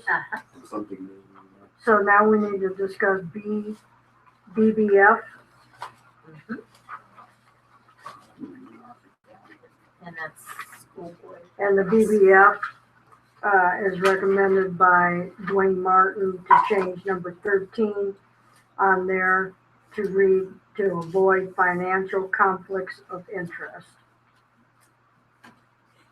Well, he didn't say to eliminate that. No, I said to change it. Yeah, just to modify it, right? Right, or to take out or the appearance. Right. Maybe it's been updated. Yeah, I was sitting in this meeting and I disagree that his advice was to acknowledge. He noted that the language as it states, right now, it says to avoid conflicts of interest and appearance thereof. It establishes a higher precedent than the law itself requires, as far as what our board members' obligation, because we're talking about board member ethics, and it's saying that we're requiring ourselves to hold ourselves to a higher standard than what the law legally requires. So I would disagree that he said that this is something we should do. It was just something he mentioned as a part of that discussion that was something that we needed to be aware of. Well, I'm not following you. What I got out of the conversation was that he said to insert avoid financial conflicts of interest and cross out and period. That's what I got out of the conversation. And I didn't get that. I think he suggested that if you wanted to do that, you could, but I don't think that was his suggestion was that we were to do that. Okay. That it was an option. That it's an option. Yeah. That we can put avoid financial conflicts of interest, period. We could always table it again and call for clarification. I mean, if it's, I guess I'm not following what is wrong with us avoiding conflict of interest, period, whether it's financial, whatever other conflict of interest you could come up with. I mean, this is ethics. This comes back to, what our morals are, what our course ethics are, what our basis is. And I have a problem if I'm going to put in here that, I only have to now avoid a financial conflict of interest, but I don't need to worry about the other pieces. I don't need to worry about employment conflicts of interest. I don't need to worry about payroll conflict. I don't know. I don't know why we would finite what that conflict of I interest would think be. the rest of those are stated in here.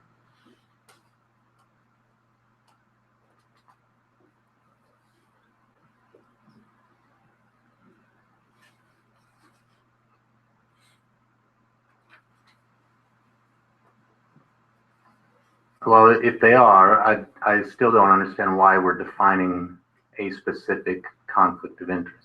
If the others are stated in there, I mean, sure, there's still a conflict of interest, but then what's wrong with leaving it as a general conflict of interest?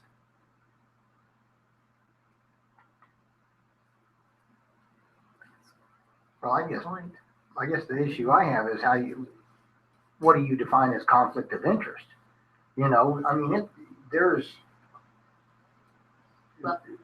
The law pretty much lays that out for us. I think if you have any questions on Missouri conflict of Ethics interest, you go to Missouri Ethics Commission and read their definition. It's laid out. But the law does not, the appearance thereof language is That's right. holding ourselves to a higher standard than what the law requires. That's right. That's what. And that's what we're talking about here, because the objective of not having a conflict of interest and the appearance thereof is that we don't get into a situation that draws attention toward our district in a negative sense because of something that's going on.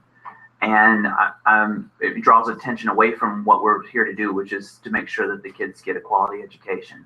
And I mean, I personally would not want to see the appearance thereof language just disappear. Honestly, there's nothing holding any board member to this. This is just what we say we're going to hold ourselves to, but individually we each have to hold ourselves to this standard. There's no law, there's no sheriff that's going to come arrest us if we don't do these things. If we don't make every effort to attend board meetings, nobody's going to come get me. But it's just saying these are what my values are. This is what I'm going to try to uphold. And so I don't think it's not a negative value to try to hold ourselves to a little bit higher of a standard to make sure that we're not bringing any issue to the fore that would draw the attention away from the good things that our teachers are doing and the good things that our students are doing in the classroom. Well, I don't think anybody in this district has an intention of doing that either, or board members, for that matter.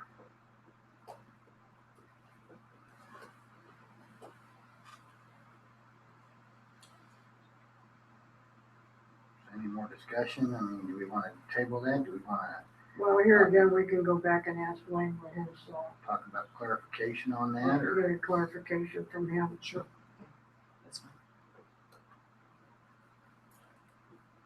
So it'll be under old business next time. And the other one is B. Well,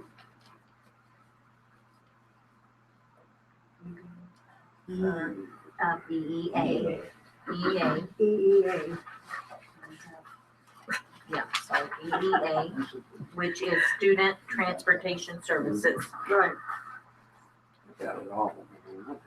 I'm ready.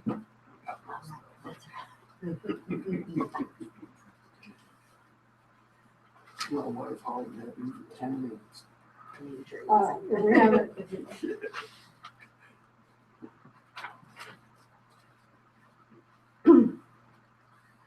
did everybody have a chance to review this? I'm presuming. The problem I have with this is access to all district transportation is limited to authorized riders and staff.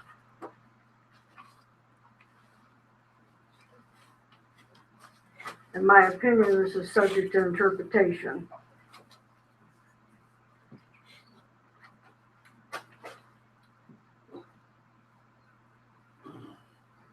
So who is authorized?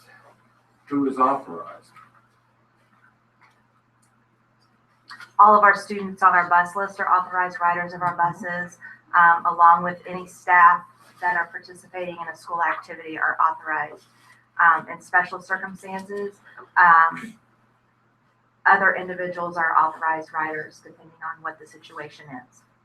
If there's a student need that would require some extra, like medical assistance. Correct. Like if a student has a medical need where they need to be tube fed or something like that, we have an obligation to send someone along with that student to provide those medical services. So they have equal accessibility and opportunity to go on field trips, you know, that sort of thing. So. In locus parentis, we are acting on the behalf capacity of parents and guardians during the school day. And so we have to be very, we have to use good judgment. We have to follow our policies and, you know, make sure that the people that are supposed to be riding the buses are the ones riding the buses. We take that very seriously. What's our liability issues as far as that's concerned? Our liability, any person that's an authorized rider on our bus is insured. So if there is an accident, they would be covered. However, an example is a field trip, and we would allow all parents that wanted to go on that field trip to ride a bus. We would be increasing our liability exposure, if you will, should there be an accident with that bus and adults on the bus. They could be sued individually, couldn't they? Well, the district, correct. But that would be our liability exposure. We would have insurance coverage for anybody that was authorized to ride our bus. It would just increase our liability exposure, just like it does when you have your own personal vehicle and you have other individuals riding in the car with you. So we're covered, but it does increase our exposure. I guess one of the questions I have in reference to the volunteers or the chaperones riding the bus, after having talked to Peggy Wilson with the insurance company, that volunteers or chaperones would fall under the school's insurance program. Okay, but when you solicit or you ask for volunteers or chaperones to go to the zoo or to Jeff City and follow the bus, and they get in an accident, who's liable given the fact that you requested that they volunteer? We would not be responsible for any accident they would have in their own personal vehicle. They are a volunteer. They are traveling on the behalf of the district, and they were asked to volunteer. Mr. Birchie, I would want to get legal counsel on that to respond to that, because that's not my understanding. And I understand that you're talking about authorized personnel. Yeah, and so I think what we're talking about is two different issues as far as could we get sued for something and be covered for it, which is, yeah, we're going to be covered because we've got insurance. The question is, should we put ourselves in more situations in which we could be sued to make sure that we, and that's I think what we're talking about here as far as, should we be putting more people on our buses and putting ourselves in more situations in which there might be trouble, or should we try to avoid some of those things to just minimize risk? Because as an insurance agent, there's two parts of insurance. There's what you do as a person and to make sure that you're limiting your risk, and then there's the insurance policy to cover you when you can't. And that risk analysis, that risk management, is a very important part of what we're asking our transportation team to do. And we could get it in writing that we're not liable.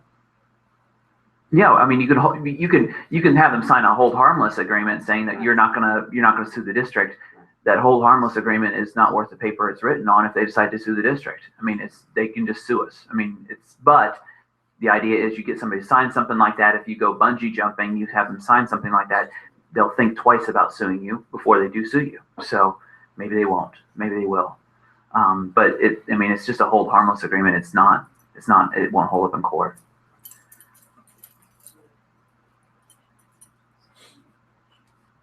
So I guess one of my other questions is like,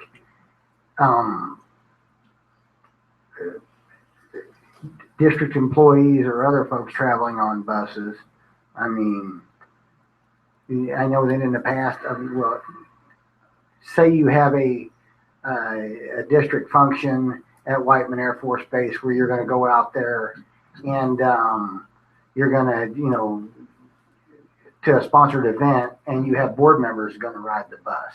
Are they authorized to ride that bus with the rest of the district employees to an event? If it was a scheduled event, whoever was scheduled for that event to ride district transportation would be authorized riders. And they don't have to be district employees. It could be volunteers, parents, or other people that are affiliated with the district that are asked to attend that. Anybody that would be participating in events. For example, the parent that was this week, we had a medically fragile child. We needed the parent to go with the child. The parent went with the child rode our bus. That parent was an authorized rider on our bus. The child couldn't have gone if the parent hadn't, and so we wanted them to have equal. But I'm referring, and what I'm getting at is referring to like the B2 function at the base or the base tour or something like that. Then anybody invited, regardless of who they are, would be authorized. For all of our base tours, we have to provide a list of attendees, Yeah. and so that list of attendees would become our list of authorized riders to ride the bus from town to base if we were to do something like that again. Which we did not take school transportation to affect that either. Everybody went on their own. Now, the base did assume liability. We rode a bus on base, but not to base. We all drove to base. You were very careful. Yes, you were very careful. That was a very nice tour. Well, in this letter from Peggy Wilson, she says, with regards to insurance, music does not exclude anyone from riding the bus. However, since music does not provide medical insurance, only employees and volunteers are covered under general liability and workers' comp. So if an accident should occur and our drivers are at fault, students would have to file a claim, which means they could sue the district as well, against the district for medical to be paid. They would have to prove to the district that the employee or volunteers are at fault. So according to what she's saying, we can put volunteers on the bus, and I don't understand why we're not. Well, again, I don't think the issue is that we're covered. I don't think that's the issue. I think the issue is, are we extending our liability? Are we as a district putting ourselves more at risk or less at risk by making an action to say we want volunteers on the bus, we don't want volunteers on the bus? Well, it appears to me that we need to do more research on this and get back to the board. I think one thing though, we also need to, if that's something that we decided to do, then you also might be looking in, because of the amount of people, you might be having to take another bus. You might be having to take pay for another driver. Right. I mean, I think there's more to this than just that. Yeah, but Well- we can Ms. always Davis. eliminate. Yeah, I mean, we can always say as spaces. As we have space. Yeah, but then you're getting into, well, I how didn't come get they on. got to go and I didn't? Or, I mean, so then that to me is opening up something else.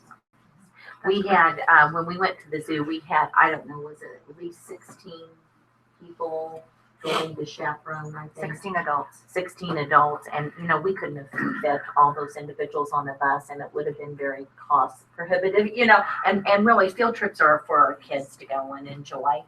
You know what I mean? It's not to Well, I can, transport, adults. I guess I don't really understand either, and I'd be interested in more of the legal aspect of it, the lawyer giving his input, but I don't understand where the issue is that we're trying to get more people on, or why we're trying to get more people on the bus. I mean, I as a parent had no problem at all on my own gas, my own dime, my own schedule to go to my kids' events, whether it was a field trip, whether it was a sports event, whatever. I mean, sometimes that bus leaves at 2:30. I can't get off work at 2:30 to go hop on that bus. Nor if it was available, would I leave earlier in most cases, because I've got the freedom. I can book once the event's done and I don't have to wait on the bus.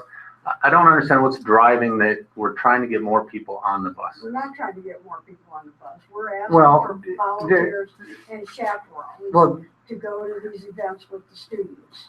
the, If you weren't a volunteer or chaperone, you were a parent that wanted to go up there for the event because your child was playing or whatever. We are asking for volunteers and chaperones to go with these kids, i.e., like she said, to the zoo. Okay? If you as a parent want to go up to the zoo just because you want to go there and you don't get off till 2:30, that's an entirely different situation. You have 30 kids in a classroom, you need more than one teacher, first grade, kindergarten, third grade, whatever it is, to be up there with them. That's the issue. I guess on my view though is, okay, that's not a sports event, but if I want to be a chaperone for that class, for my student, my child, or whatever, I'll make that. CT, for instance, no school transportation going for CT down in Jeff City. I volunteered to be a chaperone. Sure, my son was participating in the event, but I was still a volunteer to be a chaperone and help that team out when they were down there. And that's a 3-hour drive, plus an overnight and all that.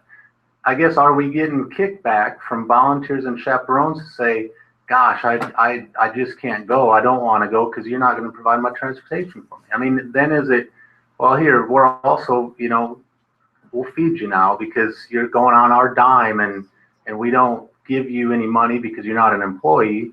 So we'll give you per diem now because you're going. I mean, where is that going to stop? But are we getting feedback from chaperones and volunteers to say, well, I can't go on the event because you won't provide me transportation, or I'm not going to go on the event? I've had one concern this year, Mr. Fisk,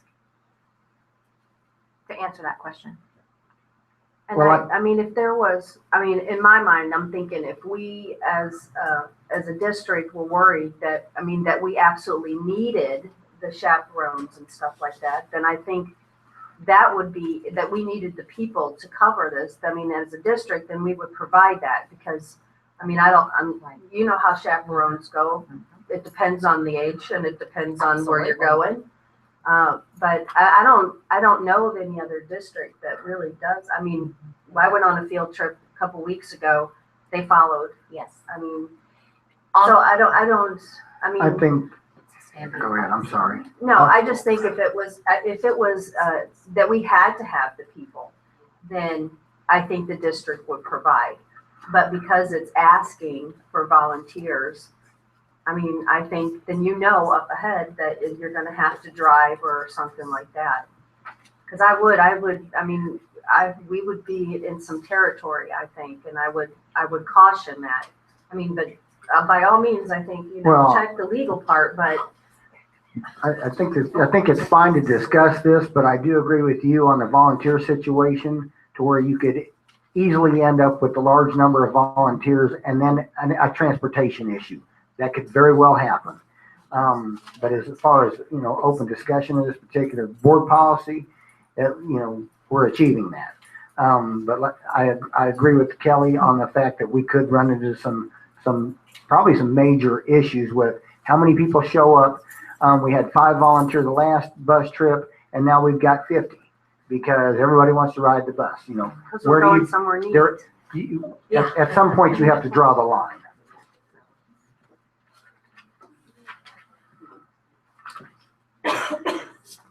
So we're gonna get some more legal insurance feedback on it. I guess I would ask the question, what questions do we need to have answered? Well, and I think it boils down in the end the liability that we're willing to take on doing this. Yes. I mean, if we're not willing to take any more liability, then I don't know if there's any additional questions to ask. If we think we want to take more risk and liability, then we probably need to ask some of those questions.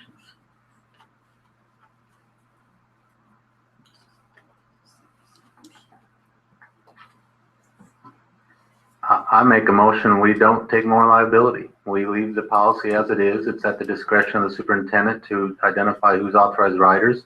As Ms. Davis pointed out, if it becomes a need, i.e. the child that needed the adult because of medical needs, that would be her case by case that allows that parent to go. Other than that, we don't take any more risk than we need to. So if there was a need, the district had to have ex-chaperones, then they would make accommodations to make them authorized drivers.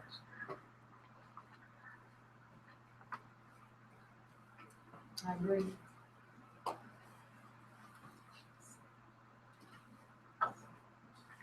So we're gonna adjourn into, No. We got a motion. Is that a second? Oh, yes. okay, we have a motion and a second. All in favor? Aye. Aye. All opposed? Move into executive session. We got one more policy. Oh, and Yeah. JHCD. That is our That's administration our of medical. Right. Do we have somebody here to Medicine talk to us about that? Dr. Norman followed up with Yes. Nurse Jordan and has some feedback to share. Yes, I shared that revised policy as recommended by MSBA and the recommended changes, and she was comfortable with all of the changes as presented by MSBA. So that was the feedback we got from Mrs. Jordan. Okay. And that was the only reason we tabled that anyway, was waiting for her feedback. wasn't it? That's correct. Yes. Awesome. I'll move we approve JHCD as presented. Second. What? Maybe on the road. Okay, who seconded it? All in favor? Aye. Aye. Matt, say aye. Aye. Matt, say Oh, aye. aye. Clint?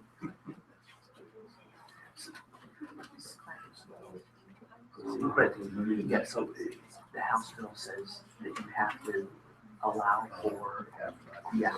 Okay, we have a motion and a second before, and I'm asking, hello? We have a motion and a second, and I'm asking for a vote. All in favor? Aye. Aye. All opposed? Okay. It is, it's 10:22, we'll, So you voted. we're gonna go into Oh, you executive said, session. okay. So, but it's, we don't have to do it if it's. I make a motion that we go into executive session to discuss pursuant to RSMO 610.021 and RSMO 610.011, RSMO 610.0213, RSMO 610.02113. I'll second the motion.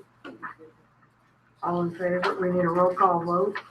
We'll start with. Aye. Question, doesn't it have, I got a question first. Doesn't it have to be listed on the agenda if we're gonna use more than one standard or one, the only one that's listed on here is 610.021. If you look at the updated agenda, Yes, the update. 3 and 13. Okay. Aye. Aye. Aye. So it's 10:23, 10:30, That's what I thought. we'll come back.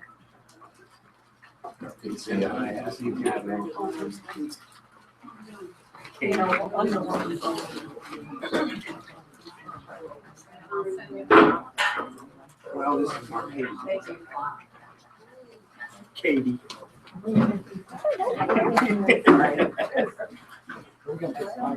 Are we taking?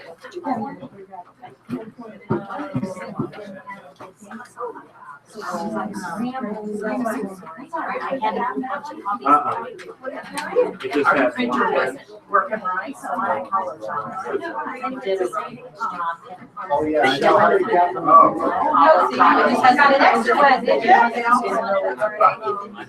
So thank you, it's Justin's Oh, okay. thing, so I didn't know if I. You got